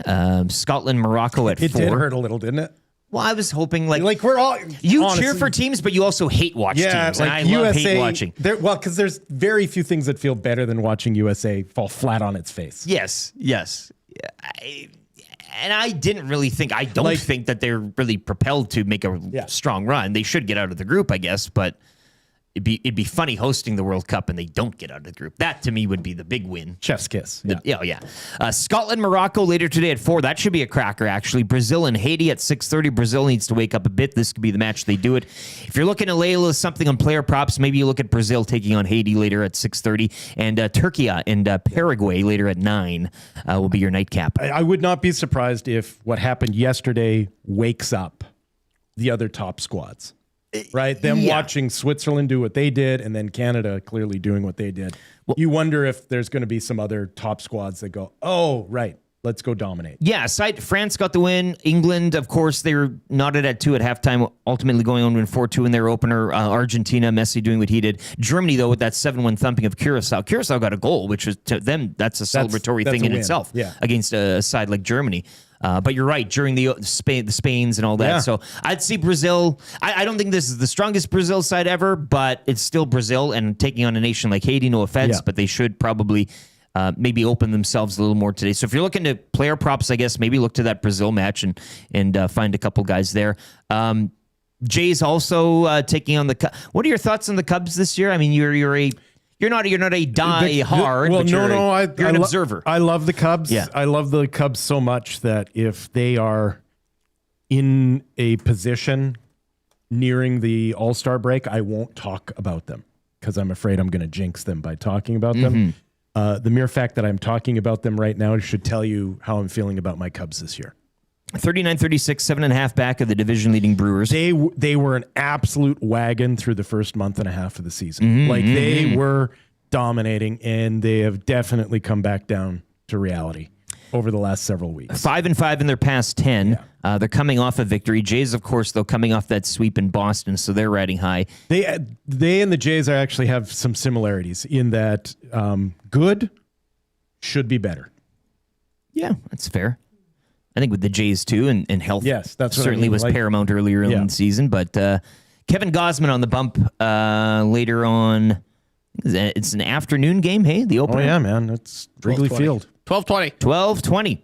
Kevin Gausman, love to see it. So maybe get a little action on the Jays today as well, if you wish. PlayAlberta.ca is where you go, or download the app. Make it easy for yourself.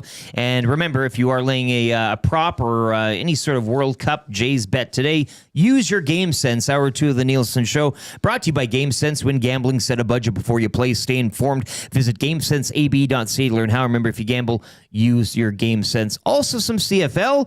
If you got your fantasy lineup set, that's great. I got to get that in for tonight. Got to remind myself. I think I'm looking. I kind of like my team heading into this week. I also am coming off my first win of the season last week in the old Dunya League. But you can also lay some bets down. Ticats Lions tonight. Obviously, Dusty's got the call. Ticats -2 on the spread tonight at home. I don't mind the Lions at +2 in that one. To be honest with you, coming off a tight loss, I could. Argonauts, Red Blacks. They have some injuries though too, don't they?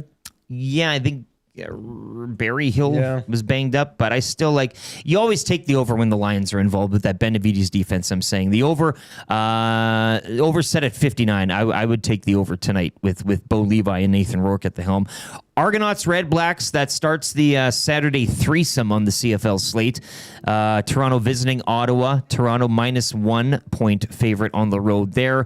Elks, Alouettes -3.5. So maybe you take the Elks at +3.5 if you're looking for a little hometown win there to cover that. And the Riders in Calgary to round things out, 5 o'clock tomorrow.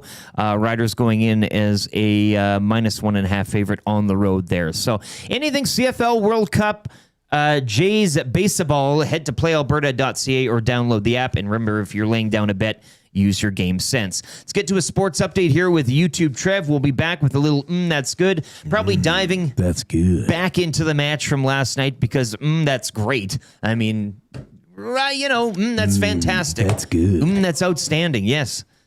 Time to turn over. Hey.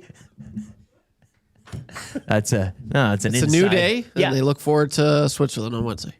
Oh, you're moving. You're in straight business here. Yeah. It's turnover, right? You don't want to. It's a new day. Yeah. That's what we were talking about. All right. That's good for the Italian Center coming up. That's good. And we'll dive back into the Paris Jewelers inbox as well, taking your texts and reaction. A couple good ones on Babcock as well I want to get to. Chris in Alabama and the Gordfather, they had some pretty astute takes here as the Babcock noise continues, but I think we're kind of settling into it now, and maybe some different takes as opposed to the, oh my God, our heads are exploding takes earlier on when the relationship was made clear. Okay, an update for Park Mazda, the great staff at Park Mazda and dealer principal Mitch Lewicki, or he was also in Vancouver last night and was on the same flight as Maddie last night, flying back to Edmonton. Check them out today, parkmazda.ca. Will Fraser in for Dustin Nielsen. The plants aren't going to water themselves. Well, that's just it. We're coming to live from the Popeyes Louisiana Kitchen Studio. If you're listening on 95.7 Cruise FM, quick traffic update with Pauline Higgins. We'll be right back. This is the Nielsen Show, brought to you by Weiss Johnson.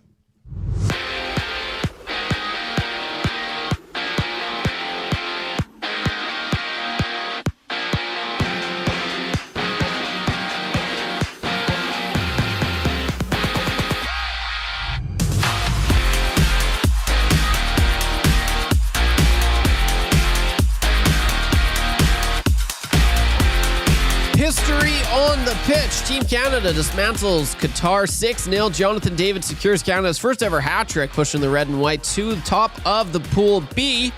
Ishmael Coney, however, suffers a leg injury and is out for the rest of the tourney. Canada gets Switzerland next on Wednesday. Meanwhile, a 4-match World Cup buffet today sees U.S. play Australia. Scotland takes on Morocco. Brazil faces Haiti, and Turkey battles Paraguay to the diamond. Sweep is complete. The Blue Jays grind out a 3-zip win over the Red Sox at Fenway. Vladdy snaps his home run drought with his 4th of the year. No rest for the Jays, though. They visit the Cubs this afternoon. Kevin Gausman, he gets the bump with first pitch at 12:20 in hockey. The NHL officially clears Mike Babcock after concluding its investigation, ruling there's no basis to restrict his employment. That means Edmonton Oilers are cleared to hire him. Meantime, out east, Toronto and Tampa Bay are finalizing a massive sign-and-trade deal for pending UFA Darren Radish. It's looking like an 8-year deal north of $8 million next year. It will kick in.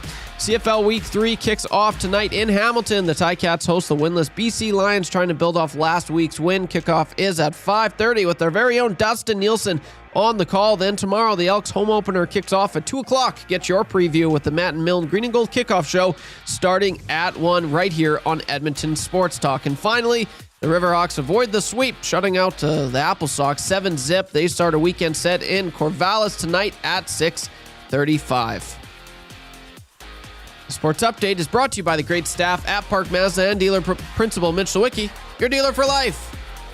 Hi there. If you're like me, you like to picture yourself in luxury, even though there's absolutely no way you could afford it. And if you can, well, even better. Thankfully, I picture myself in something that is luxury, but still absolutely affordable, like the all-new Mazda CX-90 from Park Mazda. With the new luxury features like facial recognition settings and quilted detail Napa leather seating, I can pretend to be comfortable with all of my proper settings activated without even touching a button. Thanks to Mitch Lewicki and the great staff at Park Mazda. I like to picture Mitch Lewicki as newborn 8-pound, 6-ounce Mitch Lewicki. You can picture grown-up Mitch, or teenage Mitch, or bearded Mitch, or whoever you want. Park Mazda, your dealer for life in Sherwood Park off Y Road, parkmazda.ca.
vein here on your Dance Party Friday. Hour 2 of the Nielson Show continuing here on Edmonton Sports Talk. Nielson Show, as always, brought to you by Johnston. Check them out today. AC, furnace, heat pump, all that good stuff. Visit wjsportstalk.com and let the good folks at Johnston help you out. And you can book an estimate today. We're coming to you live from the Popeyes Louisiana Kitchen Studio. YouTube Trev, you're here there on the sports update, donned in his scarf, his Michelob Ultra scarf. You are a Michelob Ultra.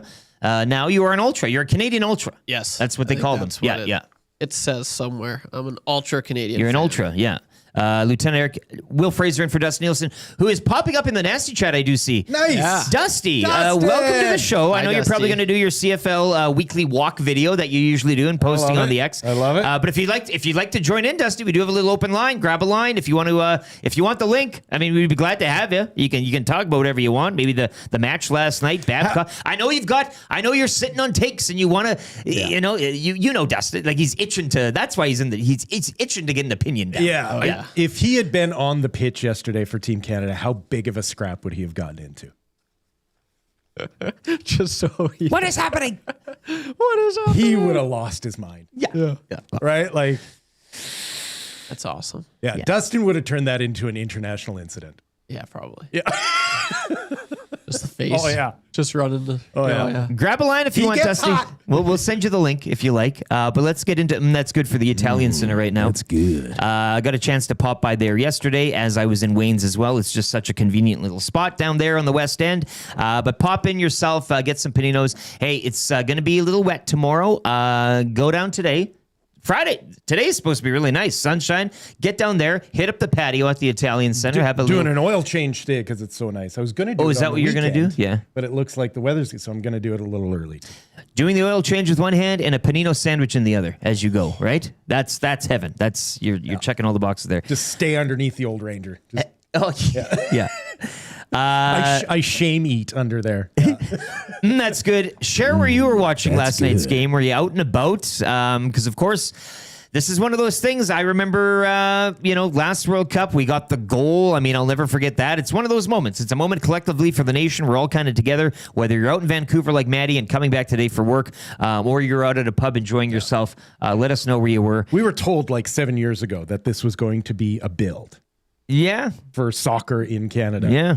And so far, they've delivered. They've arrived. I mean, anything moving forward from here is kind of gravy, right? Yeah. I promised I'd get to a couple of texts here in relation to Babcock. Chris in Alabama in the Paris Jewelers inbox, 780-218-9999. I keep saying Babcock knows what the public and media are saying about his past. He'd be a fool to revert back to anything or give anyone a bone to chew on.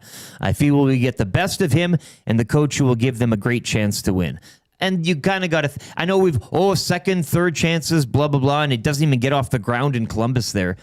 But you do have to think, like even a guy like him, who you may say is narcissist with a capital N, whatever. I don't know. You got to know that this is like. I think people are capable of short-term correction. Mm-hmm. But long-term. No, he's who he is. Long-term, I just got to be me, right? Like, like social media has shown us that. Absolutely. That like sooner or later, they revert to form. Yes, and this isn't a long. Can the Oilers get what they need out of him? Quick, before that. Yeah. Reverting to form. Yeah. The Gourd father says, one thing I haven't heard covered in the other angle about Babcock is his son. Maybe, just maybe, he will be on his best behavior as his son is climbing the coaching ranks and wants to clear his name somewhat to open a path for his son, too. If his son wants an NHL look, he needs to change his own narrative. Here's hoping we get the best Babs version. I don't know if so much there, but maybe a little bit to that. They are two different people and everything, and I don't think you can judge everything like that. But yeah, maybe it is an angle. Maybe it is a thought in Babcock Sr.'s mind that goes through here. So, yeah, I mean, it's just, this is what it is now. You got to get behind it. And as you mentioned, too, this isn't a building from the ground up and saying, hey, this is our guy for the next however many years. And let's hope that we get the best. It's a short-term thing. Maybe what this team, and this is a big maybe, but maybe what this team needs is a head coach with a bigger ego than the Stars. Mm-hmm. Mm-hmm. Because we have seen coach after coach after coach, when the going gets tough, when they feel like they don't actually have a solution in their back pocket, they revert to the same trick, which is Connor, Leon, go figure it out. Like, I don't have an answer. I'm just going to throw my nuclear option on this. And maybe they'll save my bacon. And so maybe what this team finally needs is a guy who's like, I always have the right answer. I'm never out of solutions, right? Now, he's been proven wrong in that assessment from time to time, but maybe what they need is a guy who is so convinced of their own greatness that they're willing to stick to whatever that plan is going to be. Yeah, if he believes it. Right. Yeah. The George Costanza, it's not a lie. No. If you believe it. If you believe it. I mean, you create your own, right? Yeah, you manifest your own destiny. That's right. Gene the Courier texts in, perhaps Bab's absence from coaching is enough for him to press the reset button and come in having learned and grown. I will say, and if somebody in the Nasty Chat says, Leopard doesn't change, I think there's two things there. Yes, he is who he is. He will be who he is. But I think he has to understand this situation, the timeline that he's facing, which isn't large. I mean, he's much like Tortorella. It's a hired gun type of appointment. And all you have to do is just don't do anything stupid for the next little while, right? Yeah. Like there's enough smoke, there's enough cloud, there's enough three-ring circus discussion already. Just keep it down the fairway, man. I wouldn't want a Mike Babcock around a 24-year-old Connor McDavid. No. But Connor McDavid has played enough hockey at this point that no head coach is going to hurt his feelings so much that he shakes his confidence in playing hockey itself. Yeah. Which I think kind of goes to the Mitch Marners, where they're just kind of like so fragile that Mike Babcock is a terrible choice for them. This is what they want. And so it leads me to believe, and Hernan brought this up too yesterday, like, I mean, is if they're signing off on this now, do you really think McDavid's going to... Like, I mean, if it all goes to... There's lots of possibilities. If it all goes to crap, if this all unravels here and it's just a disaster, okay, well, I don't think it's going to head in that particular direction. Will it be as good as some people are hoping? Maybe not too, but I'm just saying in terms of McDavid sticking around, I think, again, if he's signing off on this too... You would think that he's not going to bolt in a year, or they're going to look to trade him in a year, that type of thing. So like the example of doing this too soon is what's happened in Vancouver. Yeah. Right? Yeah. They had a young up-and-coming superstar, and they thought what they needed was a tough-as-nails coach who was going to tell the truth, and they've ruined a player. And a franchise at that. Like, Vancouver's a mess, in part because they had the wrong coach at the wrong time. I think that this is a core group that has been through so much. No head coach is going to rock their idea of who they are as players. That's why I brought up with CJ. I do think, and you can talk about Babcock's absence from coaching in the last little while for maybe the actions and what have you, but I don't think there's another team that's been in this unique position the Oilers are in to justify bringing in a guy like him with that noise. And that's why I said, is what happened with Las Vegas part of what's going on here? Mm-hmm. Is the fact that Vegas didn't nosedive. In fact, Tortorella was the exact kind of guy that very veteran group wanted and excelled under. Did that influence not just the organization, but the players as well? Mm-hmm. Like, did the Connor McDavids and the Leon Draisaitl's look at what happened in Vegas and said, yeah, we'll take some of that special sauce? Timber Woodsman, hire whoever you want to coach. The subpar roster construction will get this team nowhere. That's another kettle of fish. I mean, I know there's a lot of Craig Button for one. It's the roster. It's the roster. Ducky says hiring Babcock is such a tone death hire. Why do the Oilers feel the need to do this? Why do they think they feel the need to outsmart the league? Another text here, unsigned. I'm not watching with this guy coaching. This team employs the worst people. They deserve to lose. Look, where have you been? Like I know you've said they employ the worst people, not just Babcock, but this is. I mean, you're just starting now to. My point to that is prove it. Right, like if you honestly are looking at the Oilers going, I've had enough, then prove it. Oh no, nobody's going to prove it. That's what I mean. They'll be back game one. Then tune out, turn off. Yeah, you're find not going to something do it. else You're not to going to do invest it. your time You ain't and going to effort do in. it. God bless you if you can. Yeah, sure, but you ain't. You won't, and you ain't. Like, I don't want to be such a wet blanket all the time, but there are better ways to spend your time. I just, from our selfish point of view, this is great. Right. I love the. I think if you can be if you can I'm be entertained. entertained, I'm by entertained. this, then be entertained by it. Yeah. But if it makes you unhappy, move on. Here's another question too, and somebody brought up the facts. Or where was it here? What's your reaction when, Yeg Welder guy, when they announced the 5x5 deal, are we still thinking this management team can be trusted? And then Chris Dixon says, I don't think we can fully evaluate this until we see the contract. Vegas just gave Torts a 3-month deal. If the Oilers give Babs a year and a team option for a second, I think this becomes far more palatable and shows they're coming to this with eyes wide open. I would think and hope it's something along those lines. Why does it matter? True. No, it's not a player. There's no salary cap on coaching. Like there's no. I don't care how much they pay him. I don't think it. Well, I don't think it's the dollars and cents. I think it's just the idea of them thinking. Yeah, like it doesn't matter. Like this isn't in the end. You get fired. The Phoenix Coyotes. You've already got an block on a 3-year deal. If we pay the head coach that much money, we're going to have to trade so-and-so. But I think it's just the idea of saying, hey, like this should be a short-term thing. Yeah, I know it doesn't. But it like for us, it doesn't matter. But I'm just saying, I think not only that, but for the Oilers, it shouldn't matter. Like no, I just think the optic of it would be like 5 years. What the hell? I get, but the optics, it's already a bad optic. Yeah, but this would just kind of but like this is just another hop on. Right. Trev, like you're talking about stepping in dog crap on a sidewalk and complaining about the size of it. Right, like yeah. Well, yes, it's still dog crap on your shoe, right? Like yeah, but if it's covered in it, there are degrees.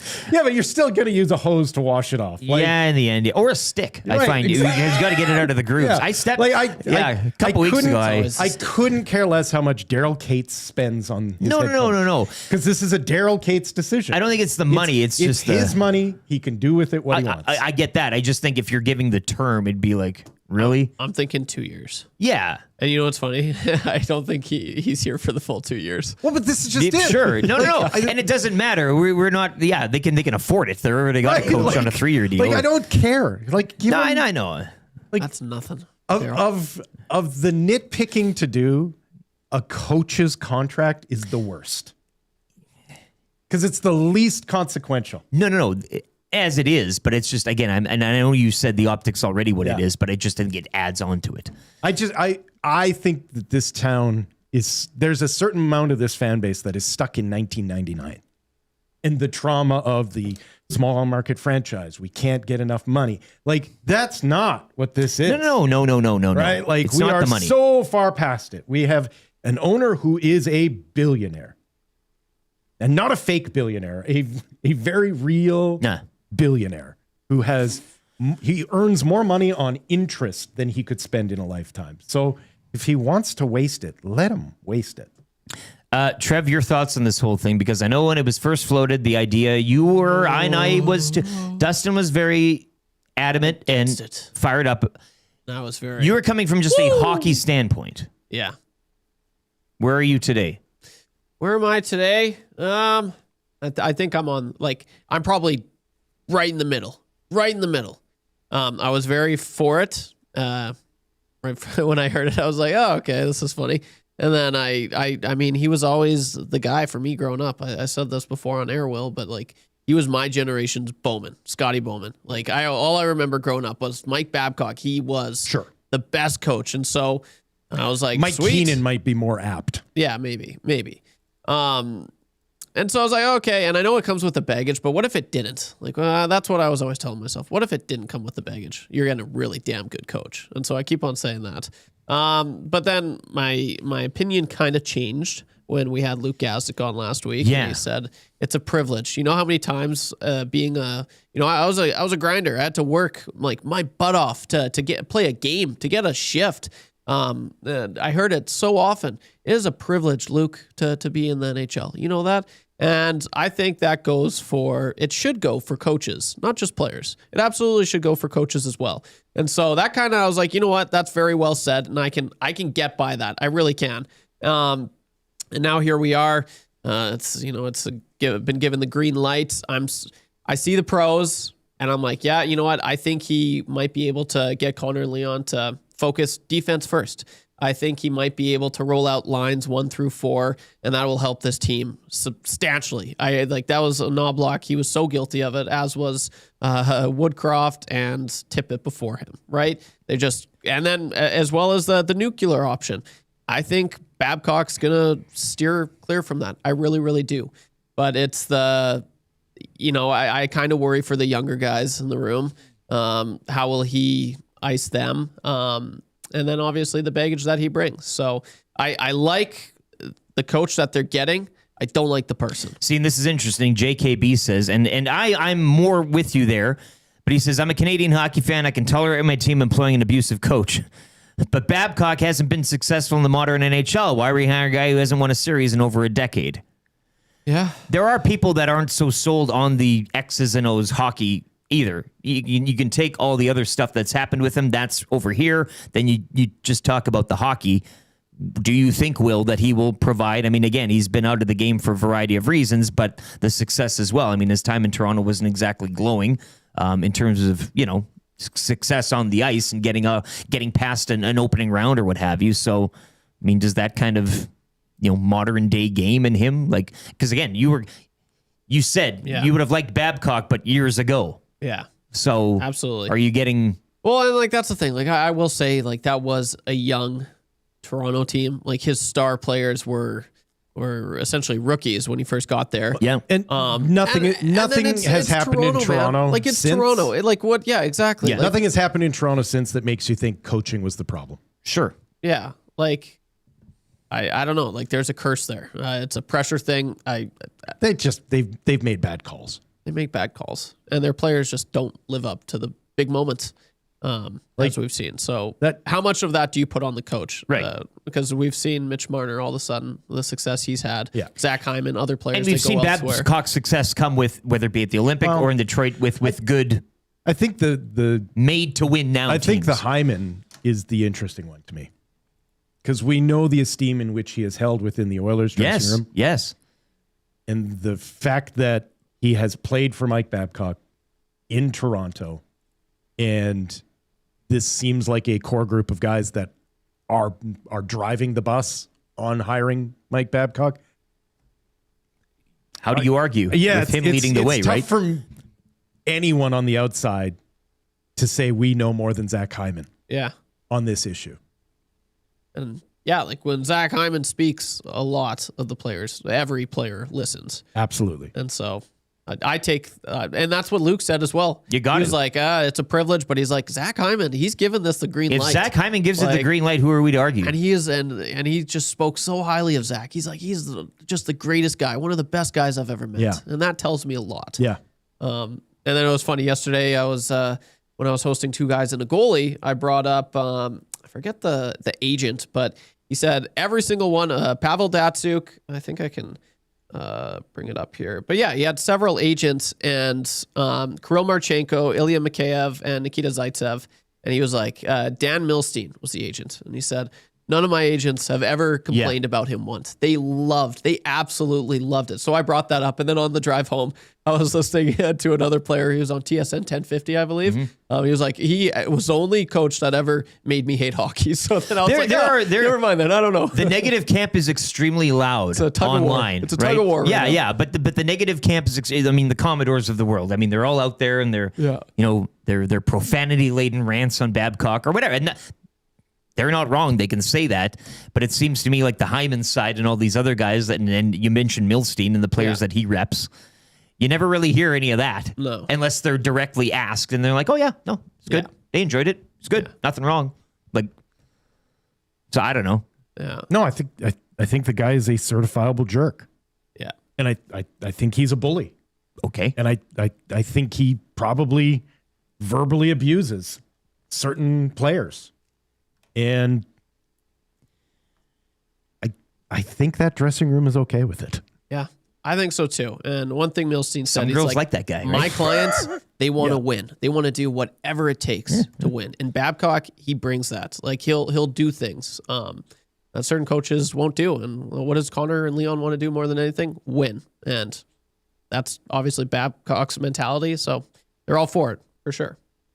Will with 2 L's texts in. Morning, fellas. Question for you. A few years from now, do you think we'll be able to look back and be like, man, with all the bad trades, drafting, signings, and hires, the Oil finally got it right after that Babcock hire and we got our cup? Yeah, I don't see it happening. Trade McDavid and fire up the rebuild. Unfortunately, window has closed. So there's a ray of sunshine this morning for you. Who's that? Will with 2 L's. That's kind of what I mean by like, I don't. Sometimes you maybe just need to cash in your chips and go play a different game.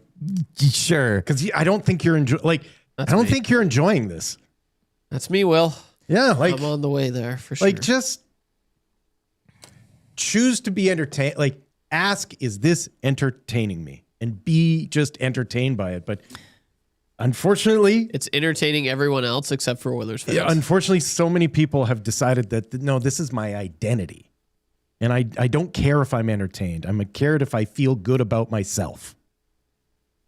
So I don't think any coach is ever going to cure it for you. Right? I think it's a fantasy. Right. Yeah. My middle name is Trevor. Says, I've done everything in my power to prove I never stepped foot in that building. I don't watch the games. The only connection to the team I have is that I listen to you guys. Thank you very much. When they hired Bowman, he goes, I said, that's it, I'm out. He then also says, Dusty said it repeatedly, the only time he has won is with all-star caliber teams. This Oilers team is not that, and they don't have the right guy in charge to build it this offseason. Roster construction is the question. It's great at the front. It's great at the head. It's great at the very tip. They've got the all-star caliber right there at the top. It is the rest that you worry about, and how will Babcock handle it? That's a question, and we'll see what this team is. Maybe they run it back roster-wise, or maybe a few things are done. It's now they got their guys, so they'll enter free agency, and whoever wants to play for them will line up and say yes, pick me, and if not, they'll figure out who they don't need or don't want and move away from them. And I mean, that's, like a Connor Murphy or whatever. Like if you don't, okay, that's fine. Go and there'll be other players that will want to play for Mike Babcock. And that's my counter to this, to the people who are like, it's the roster construction that's the problem. And this isn't to defend the Oilers roster construction.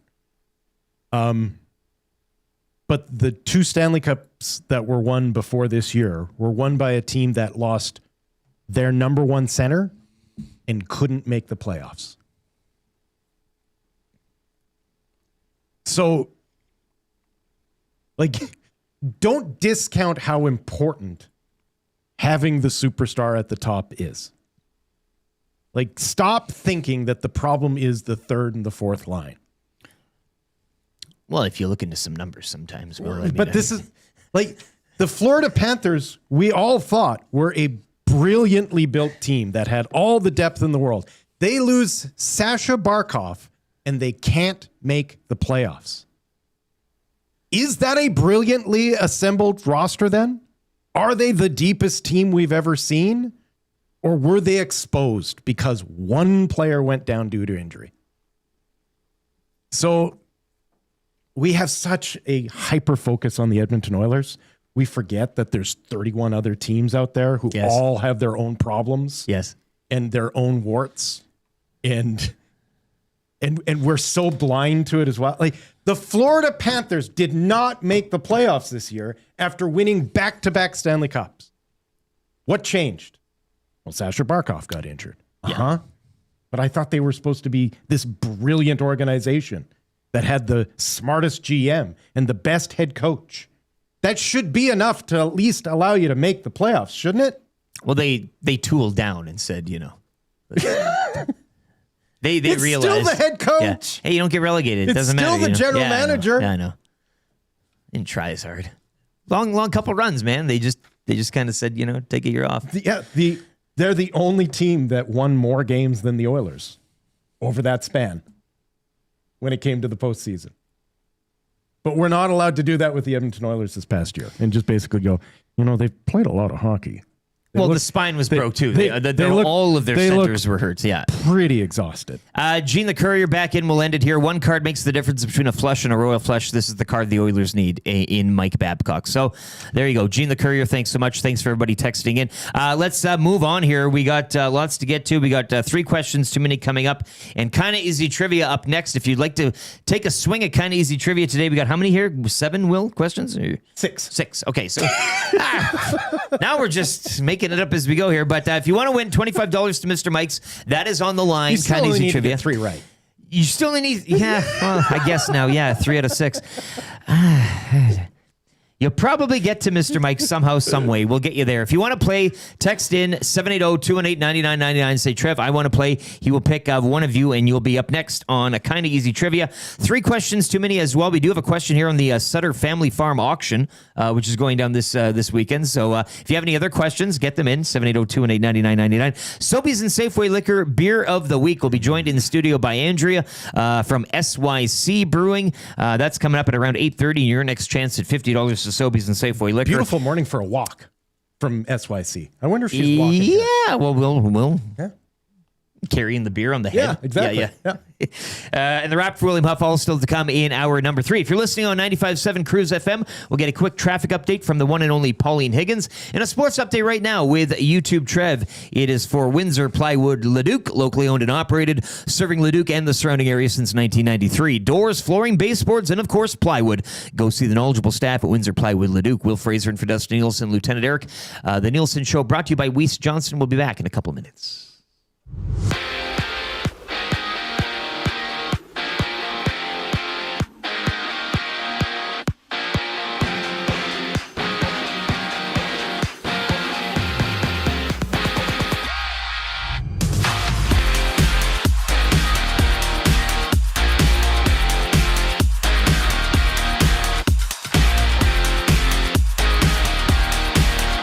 History was made on the pitch last night. Team Canada dismantled Qatar in a massive 6-0 shutout victory. Jonathan David recorded Canada's first ever hat-trick in the win, which puts Canada in first place in Pool B. However, Ishmael Kone did suffer a leg injury and has been ruled out for the rest of the tournament. Canada's next match going up against Switzerland on Wednesday. 4 matches in the World Cup today. USA plays Australia. Scotland takes on Morocco. Brazil faces Haiti. And Turkey battles Paraguay. Switching to the diamond, the Blue Jays take care of business at Fenway, grinding out a 3-0 victory to secure a series sweep over the Red Sox. Vladdy Guerrero Jr. snaps his home run drought, launching his 4th of the season. Up next for the Jays, a game against the Cubs later this afternoon. First pitch flies at 12:20 with Kevin Gausman on the bump. In hockey, the NHL has formally concluded its investigation into Mike Babcock, announcing there is no basis to restrict his employment and clearing him to coach again. The Edmonton Oilers are free to hire him. And out east, Toronto and Tampa Bay are finalizing a sign and trade deal for pending UFA Darren Radish. It's an 8-year deal with an AAV of $8.5 million. CFL Week 3 kicks off tonight in the Hammer. The Ticats look to build off their win from last week when they host the winless Lions. Kickoff is set for 5:30 with our very own Dustin Nielsen on the call. And after a Week 1 win, the Elks home opener kicks off tomorrow at 2. Be sure to tune in to the Madden Mill Green and Gold Kickoff Show, which gets going at 1 o'clock. You can listen to that or watch it at EdmontonSportsTalk.com. And the Edmonton Riverhawks avoid the sweep, shutting out the Apple Sox 7-0. Their road trip continues over the weekend, starting tonight against the Corvallis Knights. First pitch at 6:35. Sports Update is brought to you by Windsor Plywood Leduc, locally owned and operating, serving Leduc and the surrounding area since 1993. Doors, flooring, baseboards, and of course plywood. Go see the knowledgeable staff at Windsor Plywood Leduc.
Party Friday. Looking great out there. No rain today. It'll be back tomorrow, apparently. But maybe even overnight tonight. Yeah. Nice ending to the week here. A little bit of sun today and warmer Sun's out, temperatures. guns out. So yeah, maybe might cut the grass today. I don't know. It's going to be. If you don't get it in today, Well, you're waiting until Monday. Wet. It's still going to be a wet cut Oh, no, later you'll on. be I think. okay. No, I think you'll. But it's long now, so I'm sure there's a lot of like.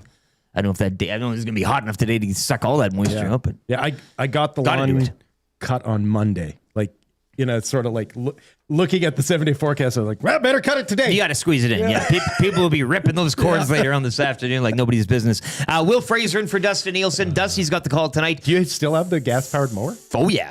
You have to prime it. I don't have to prime it. There's no primer. Mine it takes exactly 8 pumps of the bulb. Usually it feels excessive, doesn't it? Three's the magic number. Yeah, exactly. Like it feels excessive. But yeah, you're flooding that puppy. Yeah. Dustin's got the call. Tiger Cats and Lions out in Hamilton, 5:30 across TSN Network. Elks in action tomorrow. You heard Trev say in the sports update there. Maddie and Milne got your green and gold kickoff show right here on Edmonton Sports Talk. They'll set you up for the game and take your reaction following on the post-game show tomorrow, 2 o'clock. Elks and Alouettes down at Commonwealth. Just to reset here, it is the Nielsen Show brought to you by Weiss Johnston. We are coming to you live from the Popeyes Louisiana Kitchen Studio. Still time to get in some questions for 3 questions too many. That's coming up for Park Mazda. 780-218-9999 is the Paris Jewelers inbox. You can text in your questions. Welcome back to everybody listening on 95.7 Cruise FM as well. We'll have a Sobeys and Safeway Liquor Beer of the Week. Andrea will be joining us in studio from SYC Brewing, and your next chance at $50 to Sobeys and Safeway Liquor. Why is Seanzi's telling me to raise my deck? You can thank me later. Of your mower. Oh, yeah. Okay. Yeah. Raise that deck of yours. No, I was going to this season, but I've opted to remain on the I like a low cut. deck. Most people do cut their lawn too short. I know, and I do too. But I think when it's like really hot, you want to leave a little blade, right? Like, yeah, but even now, yeah, I know, but I like it tight. I like the putting green look. 2.5 inches. That's pretty much. Yeah, I don't got kids. Nobody's running around on that thing. That's a lot. Yeah, that's a healthy height. I get it. Yeah, probably the best. I don't know. Would you consider it a chore? That's my favorite. Mowing the lawn. I love mowing the lawn. Name a more satisfying thing to do. We should start a yard maintenance company. I have 2 acres. You and I. Oh, we really? should drive around and just mow lawns. I have 2 acres of lawn. You got a ride mower? No. Oh yeah. See, that's. But like I've never been. It's a 3-hour job. Yeah, well, that's a lot. Yeah, that's a lot of grass. It's a lot of podcasts, is what it is. Yeah, fair. couple Audible books. Yeah. Let's get into kind of easy trivia right now. We got somebody on the line. You wrangled somebody in there? Yes, we do. Who is it? Sean, have you played before?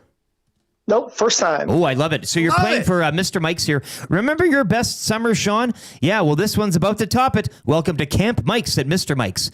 Mess hall waffle fry nachos, campfire mojitos, and stories that get better every round. Camp Mike's. Come make it a summer to remember. Mr. Mike's. Eat locally, enjoy casually. So, Sean, you need at least 3 out of the 5 questions. I guess we have a bonus 6th one as well. And you'll be off to Mr. Mike's and unlocking a Club Beat Loop remix from the vault. Are you ready to go? We'll start the ticker after I read the first question. Okay, sounds good. How many goals did Canada score yesterday against Qatar? 6. How many goals did Jonathan David score? Hat trick. Who does Canada play next? Switzerland. Who do the Elks face tomorrow down at Commonwealth? Montreal.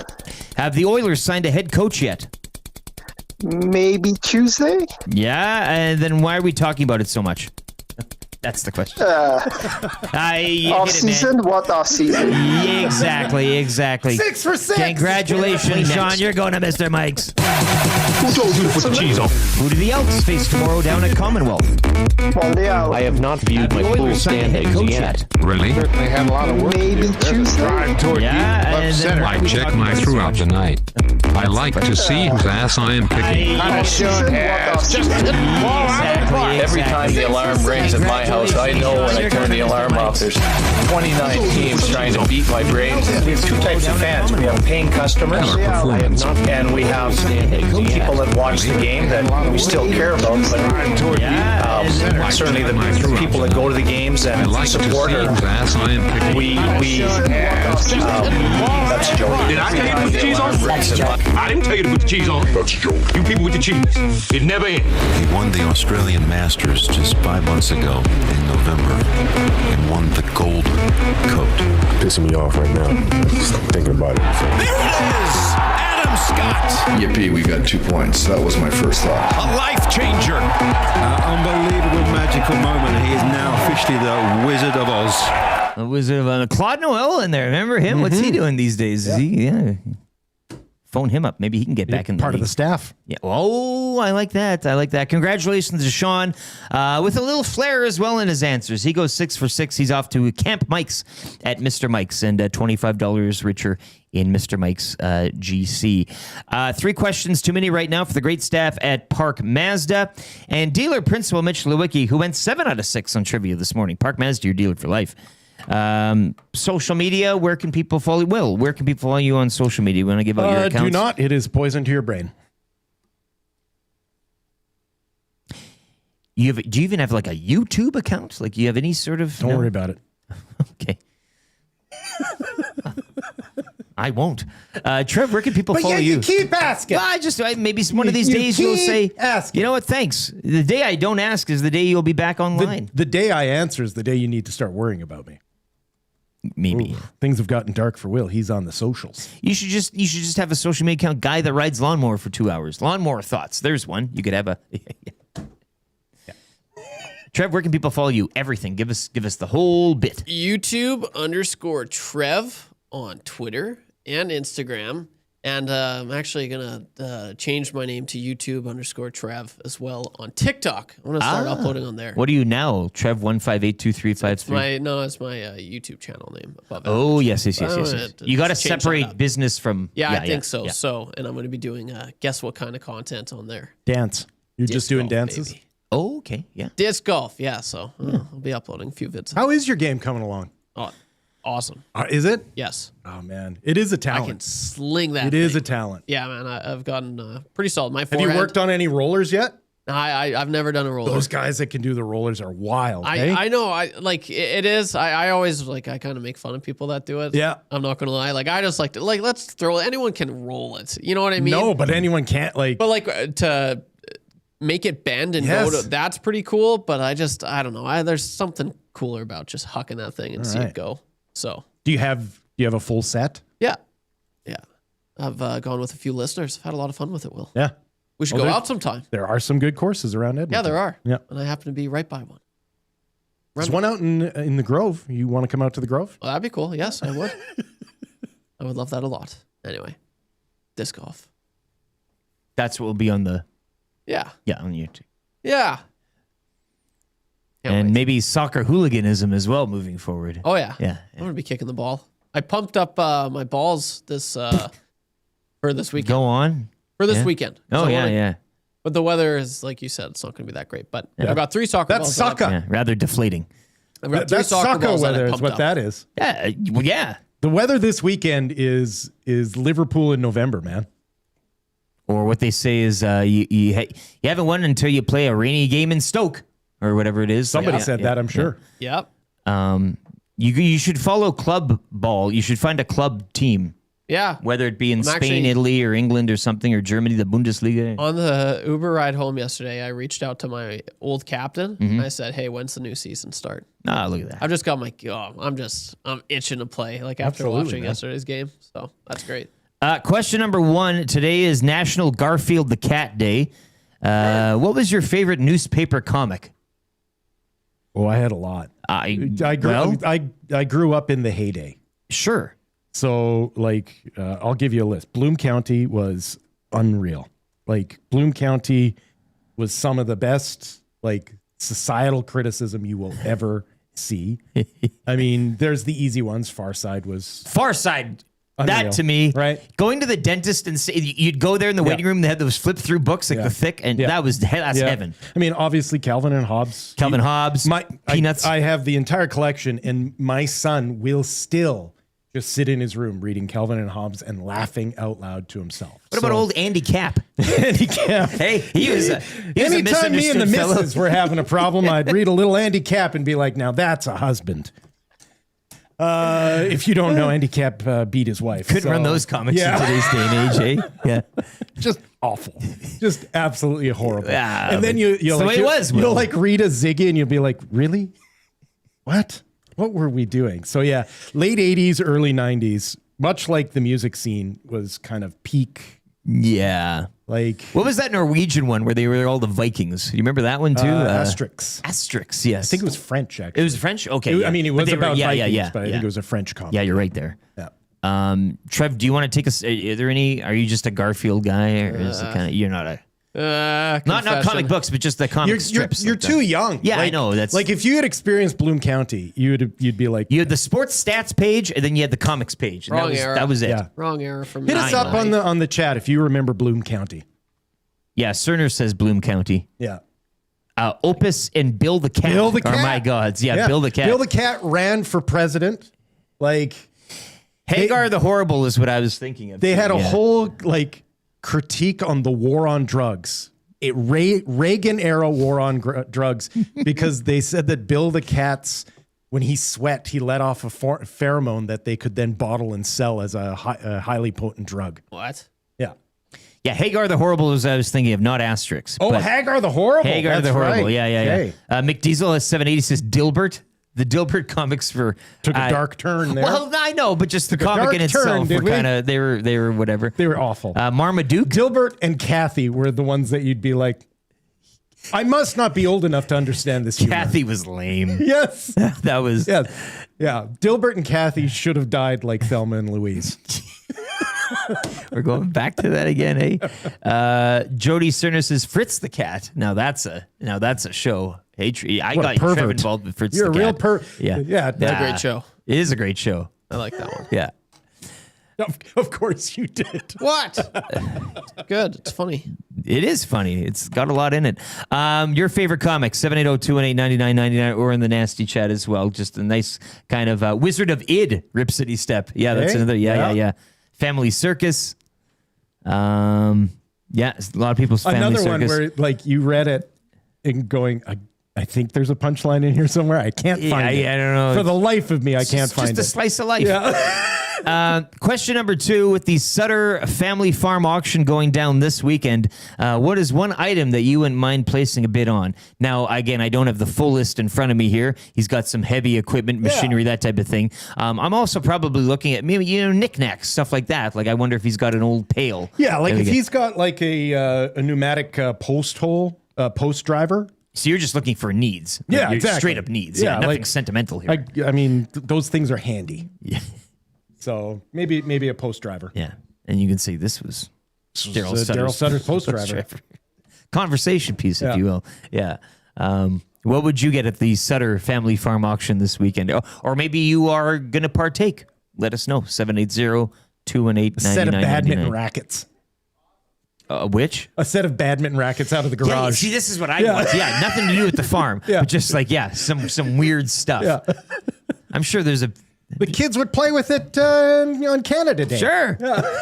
At the barbecue. Just crap. Yeah. It's not even good quality. Old hibachi. Yeah. Spy versus Spy. For better or for worse? For better, that was another one too. Another one where you're Slice like, of life. what's going on? Yeah. What? Question number 3. A comic strip should never make you feel like you wasted your time. No, you want a quick laugh. Yes. And that's why Garfield, coming back to the root of the question, Garfield was probably the perfect comic. It wasn't bad. Because, and you'd get the books, they had the books and the volumes, but it was simple. Yeah. You needed to spend your book fair money on something, and God forbid it be a real book. Great toilet reading. And so you would always buy the Garfield collection. Yeah. What'd you get at the book fair? More Garfields. And the older you got too, the more questions you had about old Arbuckle. Right? Yeah, all of them. Yeah. And there are some universal truths in regards to Odie and Odie's take on life. Like ignorance is bliss. Yes. In the end, yeah. That's why Garfield's so mad all the time. That's right. Yeah. Well, and he's hungry for lasagna. Never getting that hunger. Kind of locked down. Question number 3, following Canada's massive 6-0 win over Qatar, how high do you now see them flying at the 2026 FIFA World Cup of Soccer?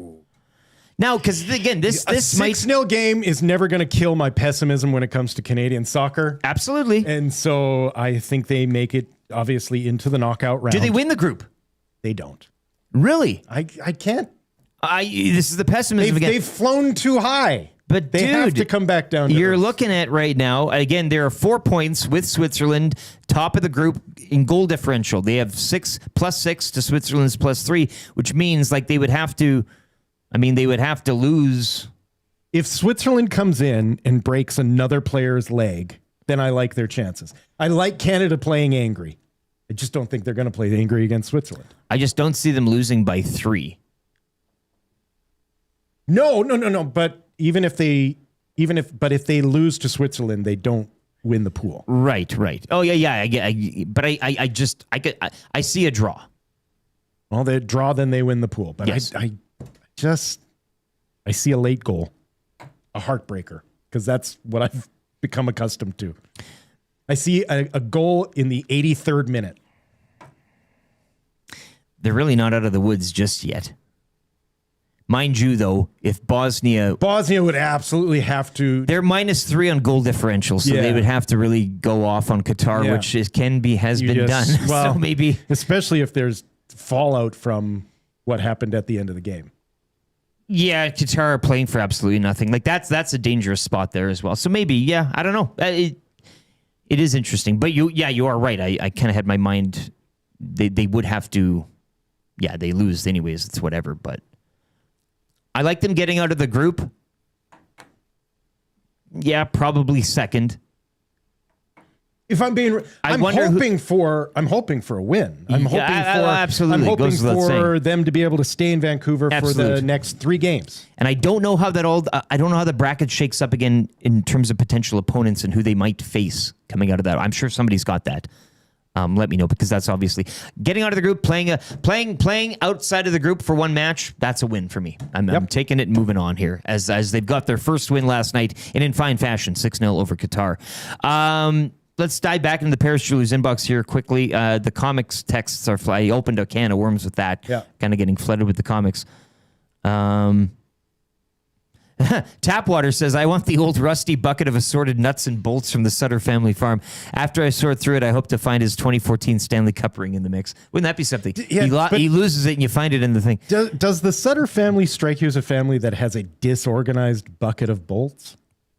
Well, he's got to have in the Kwanzaa, hey? Like there's got to be some sort of stuff lying around in there. I feel like somebody was punished organizing those at some point. Got to have one. Like somebody got too low of a math test score and had to go out and organize that bucket. But you keep one regardless. You just have to have one. You have. He strikes me as a guy that has to have one. Now, I don't care how clean that yard is. Of bent nails, yes, nails that need to be straightened. I'm sure that exists. Sure, yeah. Well, you don't throw those away. It's good metal.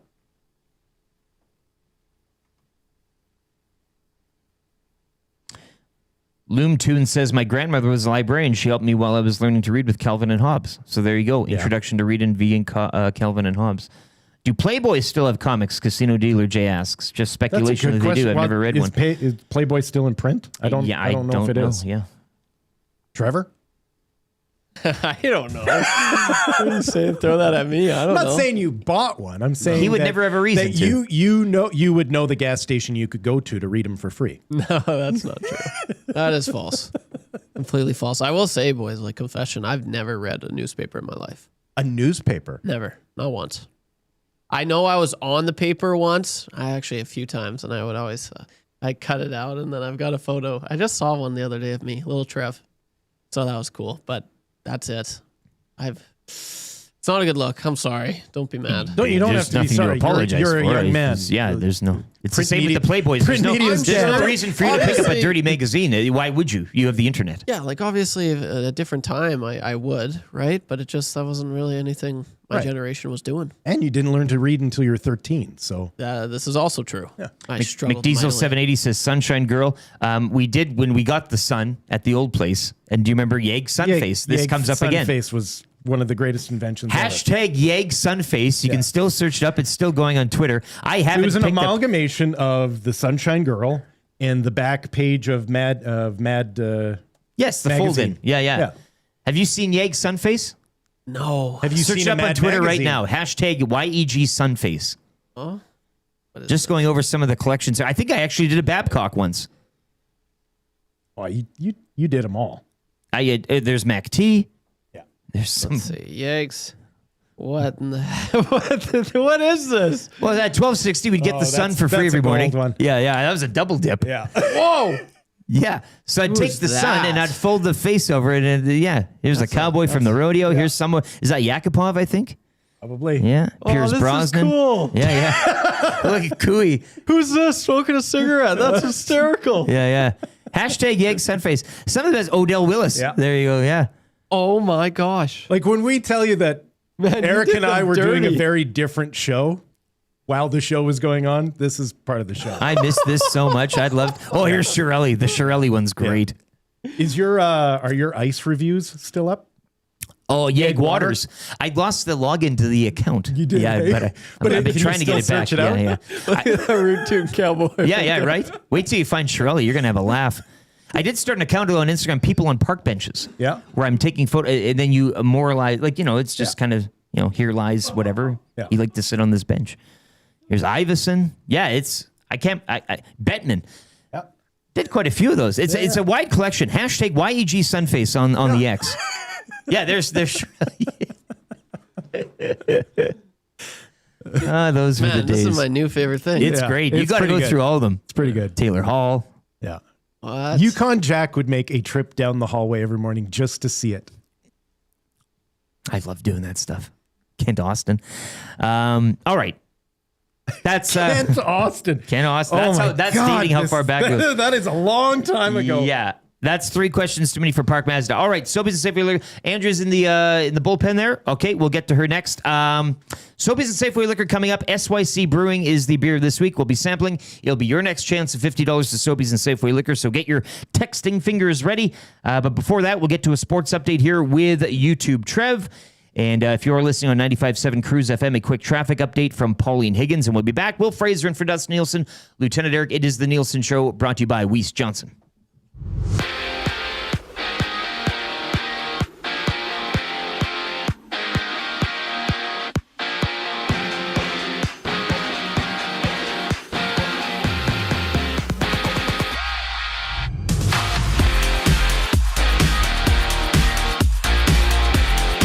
History on the pitch. Team Canada dismantles Qatar 6-0. Jonathan David secures Canada's first ever hat-trick, pushing the red and white to top of Pool B. Ishmael Coney suffers a leg injury, however, and is out for the rest of the tourney. Canada gets Switzerland next Wednesday. Meanwhile, a 4-match World Cup buffet today sees USA play Australia. Scotland takes on Morocco. Brazil faces Haiti, and Turkey battles Paraguay. To the diamond, sweep is complete. The Blue Jays grind out a 4-3 win over the Red Sox at Fenway. Vladdy snaps his home run drought with his 4th of the year. No rest for the Jays. They visit the Cubs this afternoon. Kevin Gausman, he gets the bump first pitch at 12:20 in hockey. The NHL officially clears Mike Babcock after concluding its investigation, ruling there's no basis to restrict his employment. That means Edmonton Oilers are cleared to hire him. Meantime, out east, the Toronto and Tampa Bay Lightning are finalizing a massive sign and trade deal for pending UFA Darren Radish.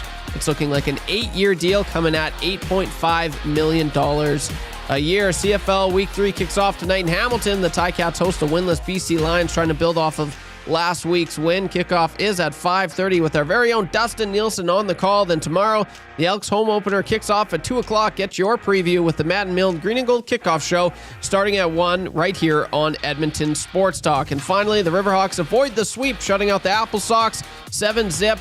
They start a weekend set in Corvallis tonight at 6:35. I am YouTube Trev. You're up to date.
I move away from my coffee this morning, that's enough of that. Time to get back on the bus here from last night's Canada's thrilling win. And a great night as YouTube Trev discovered the beautiful game. And boy, did we lived one last night, didn't we? Oh, we certainly did.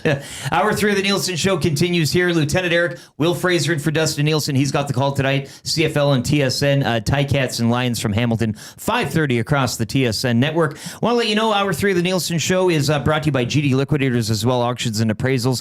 Mention EST, get 5% off anything new or used. Don't miss their monthly online auctions, gdliquidators.com. They are Canadian owned and Canadian operated. Make them your first call, 780-447-2787, or check them out, 14510 124th Ave. Sobeys and Safeway Liquor Beer of the Week now. We're coming to you live from the Popeyes Louisiana Kitchen Studio. And we are joined in studio. Thank you very much for showing up this morning, Andrea. Yeah, Andrea. I can't say it like That's that. I okay. can't wrap my tongue, especially this morning. Andrea. You can do it. Andrea. Yeah, there you go. You got it. By the end of the Thanks for segment, having me. nail it down. Yeah, thank you for coming in from SYC. Yes, yes. Your title there or your jobs? I'm one of the owners. Yeah. Okay, perfect. Yeah. Well, you got the beer of the week here. We'll give you more info on that. But just recap, we've had SYC on before. Tell us a little bit about the brewery, when it all got started, and that type of thing. Okay, so we opened in 2018, and we're actually very close to here. Could have walked to here, but we're located in Edmonton, northwest of Edmonton, 7 minutes northwest of West Edmonton Mall. And we started. It was three of us, 3 friends. We started doing it. Actually, it was my husband, a friend of ours, and myself. And then we just wanted to do something fun. We looked at a couple different ventures. And then one time Richard was like, hey, why don't we do beer? Because my husband was doing beer at home. And then, ever after that, it's history. Yeah. So it's been a fun venture for sure. Love it. Yeah. SYC Brewing. Once again, we'll start it off right now. You can text Beer Me to 780-218-9999, and we'll put you in the big drum, and you could win $50 to Sobeys and Safeway Liquor. So you brought in a couple to sample today. Do you want to start with the beer of the week or something else here on the line? You know what? We could start with maybe Clockout. Sure. It's easy drinking, and we all kind of had a few drinks last night. That's just it. Yeah, we're trying to get back on it here. And the beer of the week is our sour, so it's. I would rather not start with it. Challenging. Yeah, we'll leave that for the final boss here. So tell us a little bit about this beer. One of the OGs type of thing, or so our Clockout is probably our best-selling beer. Okay. It's a refreshing lager, super crushable. We just released our 15-pack. Really good nose. It's not the best pour. I don't mind the foam. That's all right too. There you go. Thank you. Would you one for him? Oh yeah. Would you like one? Yeah, We'll for sure. partake, Okay.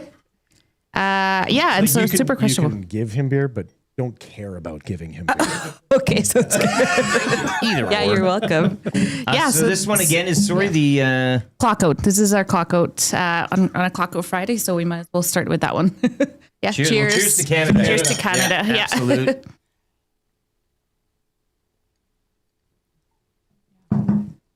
Yeah, so super easy drinking. Yeah, you can crush a few. You have such nice tasting beers. I've had your beers many times. Yeah, he lit up when like when you told me that, it was just kind of like, my husband, he's a natural. Oh, yeah, we have another brewer now. Yeah, we have a brewmaster. Yeah, but it's been super fun. I think, and we usually make beer that people love. That's our motivation. And how long you guys been around again? 2018. Yeah. Okay. Yeah. Yeah, so just before 7 everything, years. because we always talk about brewers and they're all kind of in and around the COVID time and how that kind of. Yeah. Well, what was your experience, you guys, with that? Like, I mean, you just obviously went through it, but. Yeah, it was like a blessing in disguise, to be honest. Yeah. We always wanted to do online sales, and then when COVID hit, we were almost ready, and it just kind of accelerated the process for us. And then everybody was drinking at home, so it worked out. We switched gears. Taproom closed. Who does your can design? I do. Yeah. Well, bravo. Yeah. Thank you. You have the best looking cans. Thank you. Yeah. They always catch the eye. I always appreciate like the combination of simplicity. But, That's just it. But still sort of a dramatic flair to them. I love your can design. Thank you. And yeah. It's always helpful when the beer matches up. Yep. That's our biggest thing. And Yeah. your beer always matches up. Yeah. Like, so yeah, I love your can design and yeah, just the taste is The simplicity is nice. Sometimes they get a little busy and it's just kind of, it stands out, but not in a very, out there way. Where do you want to go next? You know what? I'll introduce you guys to our iced tea. So we just released our high tea. It's our lemon hard iced tea. We do it with real tea. It's about 40% less sweet than like that. More like a brewed tea than a sweet tea. Yeah. Yeah, you got it. So I'll introduce you to that, and then we can do our our FOMO. Okay, I did bring a non-alcoholic, but that's a good option as well. A lot of people always ask. I mean, that's getting bigger. How long have you been brewing the non-alcoholic? Is that pretty new? Or? We did it in actually 2020, and it's been skyrocketing. We were rated the best non-alcoholic beer in On Tap for 2 years in a row. Okay. Yeah, so people love it. It's a pale ale, tastes like beer, which is hard to say for a non-alcoholic beer. But I can. You guys want to try 4?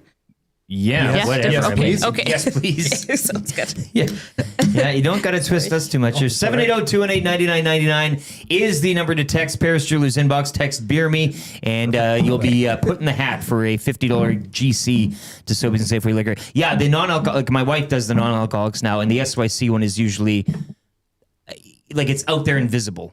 In terms of like, it's no longer just Molson XL, obviously, but in terms of like breweries such as yourself, that SYC one I see a lot of places where there's non-alcoholic options. Yeah, and honestly, when we first released it, we did it in a design so that it wasn't super popular to have non-alcoholic, so we did it in a way so that you could see that you were still drinking. Yeah. It was kind of a thing, and now it doesn't really matter. But right. Just take a look at this here. Beer culture is social. Yes. Right. And so like you still want to be as inclusive as you can be. And speaking as someone who like has completely cut down their alcohol consumption, the ability to still go out and be a part of it while not makes a big making your own difference. choice is it's necessary. Yeah. It's probably the best way to put it. And it helps when it's good. Yeah. Yeah. No kidding. This is the high tea, 6% lemon hard iced tea from SYC. Let's cheers to the Aussies for taking care of the United States today, hey? Did they? Well, no, but... Oh, okay. Here's to the Aussies. Here's to the Aussies. Cheers. Keep those Americans. To our Commonwealth brothers. Oh, yeah. I do like... Yeah, that'd be dangerous. Yeah, you talk about the hard tea, but none of that sweetness, which I do like in these. Some of them are just way too sweet. Very sweet. Yeah. So that would be very quick. That's though. easy. Yeah. It's very easy drinking. Yeah. Yeah. And then I'll give you the Phantom Bus. So actually the name we love, it was one of our sales people who did it. And we were trying to figure out the name. And then he finally was like, I have the perfect name. Phantom Bus. Phantom Bus. Yeah. Thought it was a perfect name for a no.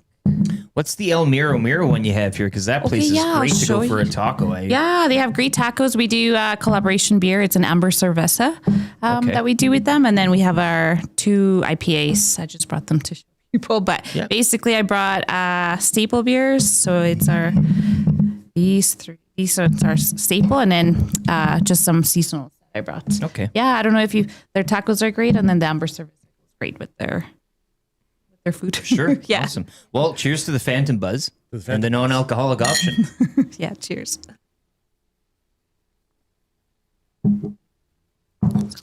I just brought you a big... That is more complex than most non-alcoholics. Yes. Yeah. Yeah. Does Feels your like wife you're like drinking it? a beer. Like that. Yeah. Got a real nice sort of like almost like popcorny note. Yes. To it. Like some. Oh, okay. Yeah, like almost like a buttered popcorn sort of. I'm getting that a bit. Yeah. Yeah, I like that. Kootenai Time Ben texts in. He asks, does SYC stand for anything? Yes, it stands for Share Your Craft. Share Your Craft. Yes. Okay. It's not just sick. Yeah, you know what? It could be. We have a lot of people, and it brings up the conversation. A lot of people are like, we discussed this last night for hours, figuring out what their name Yes. Yeah. Well, hey, yeah. I mean, you never know. It does bring up, though, that's a good, I wonder. And it leads to more conversing there. SYCbrewing.com is the website. You did mention Taproom. For people unfamiliar with you guys, lay the land here. They can kind of pop down food. Yes. Is there any type of that type of thing going on? So we have our tap room. We do have pizza on Fridays, and then chips and salsa for the rest of the days. But we do we're all across Alberta, and then we actually deliver across Canada. Okay. So you can order online, and we get it delivered right to your house. Within Edmonton, we deliver it the same day, and then the rest of Alberta, we do it within 2 days. I'm actually going to get political here in dangerous Edmonton territory about your tap room. Uh-oh. You guys need a bike lane. Yes. Actually, we had a friend Scooter. He just was very careful with the potholes. But. You got it. It's a little dangerous around here. 11239 80th Street, just in the area. You are the tap room, if I'm reading this correct, 1 to 8. Yes. You're open till today, so Yes, that's a nice. really nice tap room. Yes. Yeah, a nice day to enjoy as well. Yeah, we have a patio as well, and then upstairs, the people can come. Perfect. And you're kind of tucked in behind, so like anyone who's driven around this area of town, you might feel like, oh, am I going to be along the street? But you guys, it's a nice, quiet, actual location. Yeah, you bet. And then, I don't know, we have a lot of families that come and play with the kids and everything. So, yeah, it's a nice place to hang out. Casino Dealer Jay in the YouTube Nasty Chat says, awesome, that's sick. And pizza on Fridays, Jamming says, and I'm stuck in Fort Saskatchewan today. So yeah, Pizza Fridays, tap room's open till 8. Yes, tap room's open today at 1. Nice day out there. If you're looking to end off the week in style, head down to SYC Brewing today. And so this is the beer of the week. Yes. That we're going to sample right now. And you can get this one. It's the Pineapple FOMO, $15.99 for a 4-pack of the Tall Boys. You can get it all Sobeys and Safeway Liquor. Once again, text Beer Me right now to 780-218-9999. Now, I did confess, I'm not a big pineapple guy. Okay. I hate it on pizza. I don't eat it regularly. I wouldn't mind it in a drink, but what are we looking at here with this thing? Is kind of so yeah, no worries. It's our so it's a sour. So yeah, and it's a pineapple sour. We don't actually put any pineapples in it. It's just all driven from the hops. Okay. So you don't get a lot of I don't find it's actually my favorite beer. It's a little bit sweet, but not too sour, and the pineapple is at the end. Okay, so give it a try. We have a lot of people that say they don't like pineapple, but once you try it, it's not sickos. Overpowering. I'm not like I don't melt if I prefer. But no, I'm excited to try this preference. one. Yeah, give it a try. What's the last toast? Well, take it away. What? I'm waiting. Am I supposed to say something? Yeah, the Babcock. Mike Babcock, of course. How could we forget? Cheers. It is what we've been talking about. To redemption. Yes. Yeah. To 5th chances. That's right. Yes. To happy endings. That's good. Yeah, this is fine. Yeah, it's great on a warm be the tester weather. Because again, if your pineapple scaring, there is nothing. Now the aftertaste, yes, you can get a little bit of it. But it's a sour. It's nothing. We've had sours. But there's degrees of sour. The puckering. That's enjoyable. There's nothing. Yeah. Some sours can be like all lactic. Yes, totally. And that's not what's going on. No. Yeah. So, I mean, some of them you drink just one and it's perfect, but this one you can have a few and then be okay. Yeah. Dry hop sour pineapple FOMO. That is your Sobeys and Safeway Liquor beer of the week. Once again, you can get it all Sobeys and another gorgeous can. A great, great design there. What was the? Are we? Is this just kind of random? Like, do you have a plan in your designs, or is there's a story behind them, or anything? Or usually it's a story behind the names. Okay. That's kind of how we go about it. Yeah. So the pineapple, I just did it very tropical. We started doing like a FOMO series, so it's like FOMO, fear of missing out. So we did a few different kinds, and then it was super hard to get because they were super popular. So we did the different geometric tropical patterns for those ones, and yeah, it was really fun. $15.99 for a 4-pack at all Sobeys and Safeway Liquor. It's an outstanding beer. The full, all of them. The non-alcoholic option, the OG there we had as well. Can we try this one too? Yes, of course. Yeah. You can try them all if you want. Well, I mean, it's we do have a little time here. Matt Iwanek will be by 9 o'clock. I do believe he's in the building right now, fresh off his trip to Vancouver. Where else should he be? Canada spanked Qatar last night, so he'll be by. Show to do. Yeah, hang out 9 to 11. Matt's here to host as we continue with Sobeys and Safeway Liquor Beer of the Week and Andrea. Yeah, there you go. Yeah. And this one is Mero. Yeah. Mero.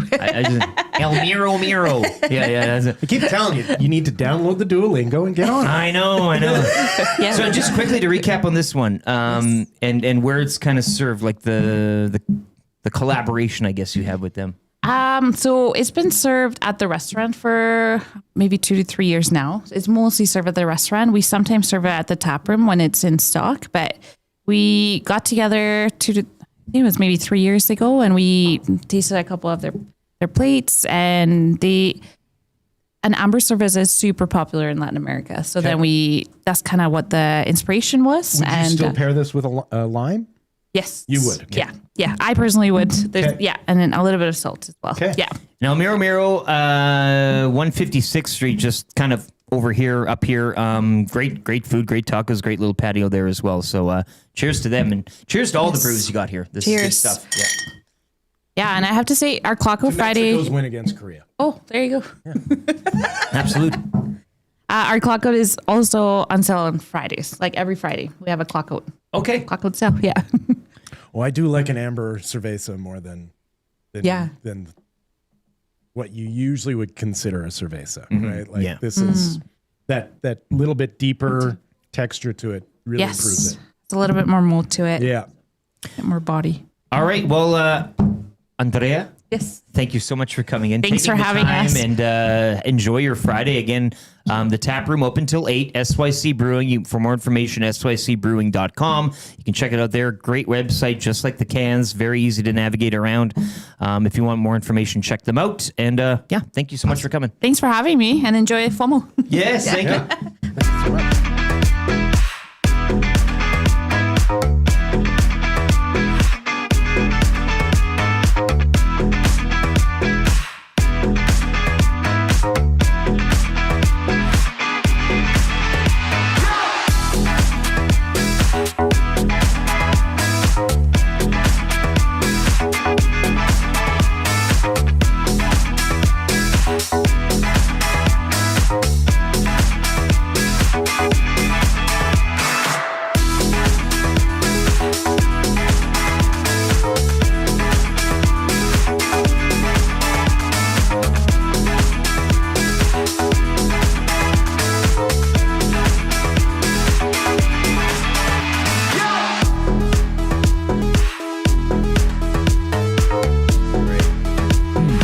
8:53, hour 3 of the Nielson Show, continuing here. Drinks and a show. Another outstanding Sobeys and Safeway Liquor Beer of the Week. We've had two great ones. That Ian guy, I'm still dreaming about him from Good That's why Mood I was Brewing. smiling so much yesterday when you told me SYC was coming. I know, you told me. SYC Brewing, and thanks so much for Andrea for coming in. And you got this, man. You got this. Andrea. Yeah, there you go. I got it. It's good to be back on the train again, too. I've been waiting for this. It's always... See, that's why it's nice to go out on a Thursday night, and then you got Sobeys and Safeway Liquor Beer on the Friday, and then you can kind of just keep going. Just a runaway. It's awesome. Yeah. Enough of the coffee here. So special thanks to her. Let's get in the wrap right now for William Huff. If you or your place look as good as ours, and why wouldn't you? Check out the team at WilliamHuff.com. In business since 1952, so you know they're incredible what they do. WilliamHuff.com. Boys, what did we learn on the show today? I learned that Trevor is now we learned that Trev, he's all in. I'm He's all got in, the baby. itch. Yeah, Soccer, hardo. He has realized, you know what's better than having anxiety about a team nonstop? Yeah. Just enjoying it. And just watching a team. Like, I want to pick a team now. And there are more chance than go team name go. Yes. Right? Which is, I mean, the songs we had going at the... Yeah. Yeah, you know what's up. Yeah, Maddie's on the packet. That's so cool. Was that like an original? Did you guys make that up? on the spot. Like the beat? Not the beat. Not the beat. No, the beat. That's the a beat's no. poured, but okay. you can just fill them in as you go with your own. you can make up your own thing. Everybody was on it last night. Yeah, absolutely. That was terrific. That's what I learned that about myself as well. That's what I'm gonna say. Yeah. You didn't realize how hungry you were for that type of just sports different. Just way involvement. different. Yeah. That's like sign me up for that. Absolutely. You wait till Liverpool make it back to a Champions League final. You get down to the cabin. Will that be my team? Shoulder to shoulder. Should that be my team? Well, it's already my team, so you guys aren't allowed to have it. Oh, okay. You're Glasgow Rangers, aren't you? I don't know what you're talking about. I've been a lifelong Liverpool fan. This is what, I know this bit. Yeah. This is who I've been. This is my identity. I don't know what you're talking about. Yeah. Okay. All right. We brought up Yeg's Sunface, and you recycling that old bit really warms the cockles. This is your sound of the day, a Club Beat Loop remix from the Vault, unlocked by, was it Sean? Sean. Who told you to put the cheese on? I have not viewed my pool standings yet. Really? Certainly had a lot of work to do. There's a drive toward deep left center. I check my throughout the night. I like to see whose ass I am kicking. Hanashun has just hit the ball out of the park. Every time the alarm rings at my house, I know when I turn the alarm off, there's 29 teams trying to beat my brains in. We have two types of fans. We have paying customers. Killer performance. And we have people that watch the game that we still care about, but certainly the people that go to the games and support her, that's a joke. Did I tell you to put the cheese on? That's a joke. I didn't tell you to put the cheese on. That's a joke. You people with the cheese. It never ends. He won the Australian Masters just 5 months ago in November and won the gold coat. Pissing me off right now. Just thinking about it. There it is! Adam Scott! Yippee, we got 2 points. That was my first thought. A life changer! Unbelievable magical moment. He is now officially the Wizard of Oz. There you go. That's a Club Beat Loop remix from the Vault, unlocked by Sean. He's off to Mr. Mike's via Kinda Easy Trivia this morning. All right, text of the day. The inbox was a busy place, and thank you so much for everybody texting in Beer Me. Of course, we'll draw a lucky winner there. The inbox, Paris Drew's inbox does get carried away at this time on a Friday. But lots of good reaction and interaction on Mike Babcock and all of that. So thanks, everyone, for joining in the conversation today. It's very nice to see. But there were a few funny texts, and I say few usually meaning 3. There were 2. And text of the day is between 2 battle-hardened contestants on this contest, usually. Text 1 comes in from Horse Eyes. In relation to Canada putting 6 past Qatar last night, Jari still would have let one in. Qatar not getting a registered shot on the Canadian net. Not just a clean sheet, but They only directed 2. Yeah. And 2 shots, none none on target. Yeah. Horse Eyes believes Jari still would have let one in. Somehow, some way. A brilliant text. And tying it into the Oilers also. And Chef's kiss. And the pure pessimism of Oiler fans. Jari, like not a day of rest. Absolute high of being a Canada soccer fan. Yeah. And yet we can still find a way. Jari will still get a... Yeah. So that comes in from Horse Eyes. It's quick. It's to the point. Love it. Rip City Step. I've never been as disappointed in anyone as I am in Iwanic for showing up to work today. I agree. Now, that is a text in a way that you'd usually say, hey, they went off, they did their thing, and now they're back for work. Can you believe it? They're back to work. That's a triumphant, heroic feat. No. Not in this case. This is an abject failure. And he thinks showing up, that's the thing. He thinks showing up will make, like, it's like, oh, look at him. Maddie thinks a lot of things that only Maddie thinks. Like, just chalk it up. Of course, Matthew Iwanic thinks that. But anybody else doing this would be seen as heroic. Or be like, wow, you went away and now you're back for work. Not even however many hours later. That's something. That's really good. Dustin Nielson doing that would be heroic. Sure. Because his past choices would inform you to think that was a real sacrifice. Yeah. Matthew Iwanic choosing to do this is so par for the course that you are nothing but disappointed. You get out to Vancouver and he got the tickets on the cheap. Yeah. Like he was really going out there with some walking around money, shall we say. Not only that, but he is an official member of the Boosters Club. He's in the Voyagers, yes. So he had a group to go and destroy Vancouver. Card-carrying member. Yeah. And instead of doing that, he was. Pardon me. Excuse me.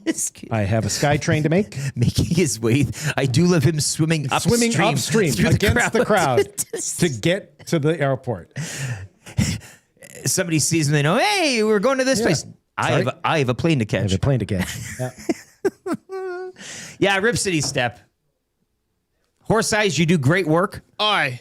But Rip City Step, you're off to Royal Pizza. Royal Pizza text of the day, $20 to Royal Pizza. They're still making it great. You can order online anytime, royalpizza.ca, or pop into one of their 14 locations in and around the Edmonton area. So congratulations, Rip City Step, for that text. It's a good one. It's going in the SD folder.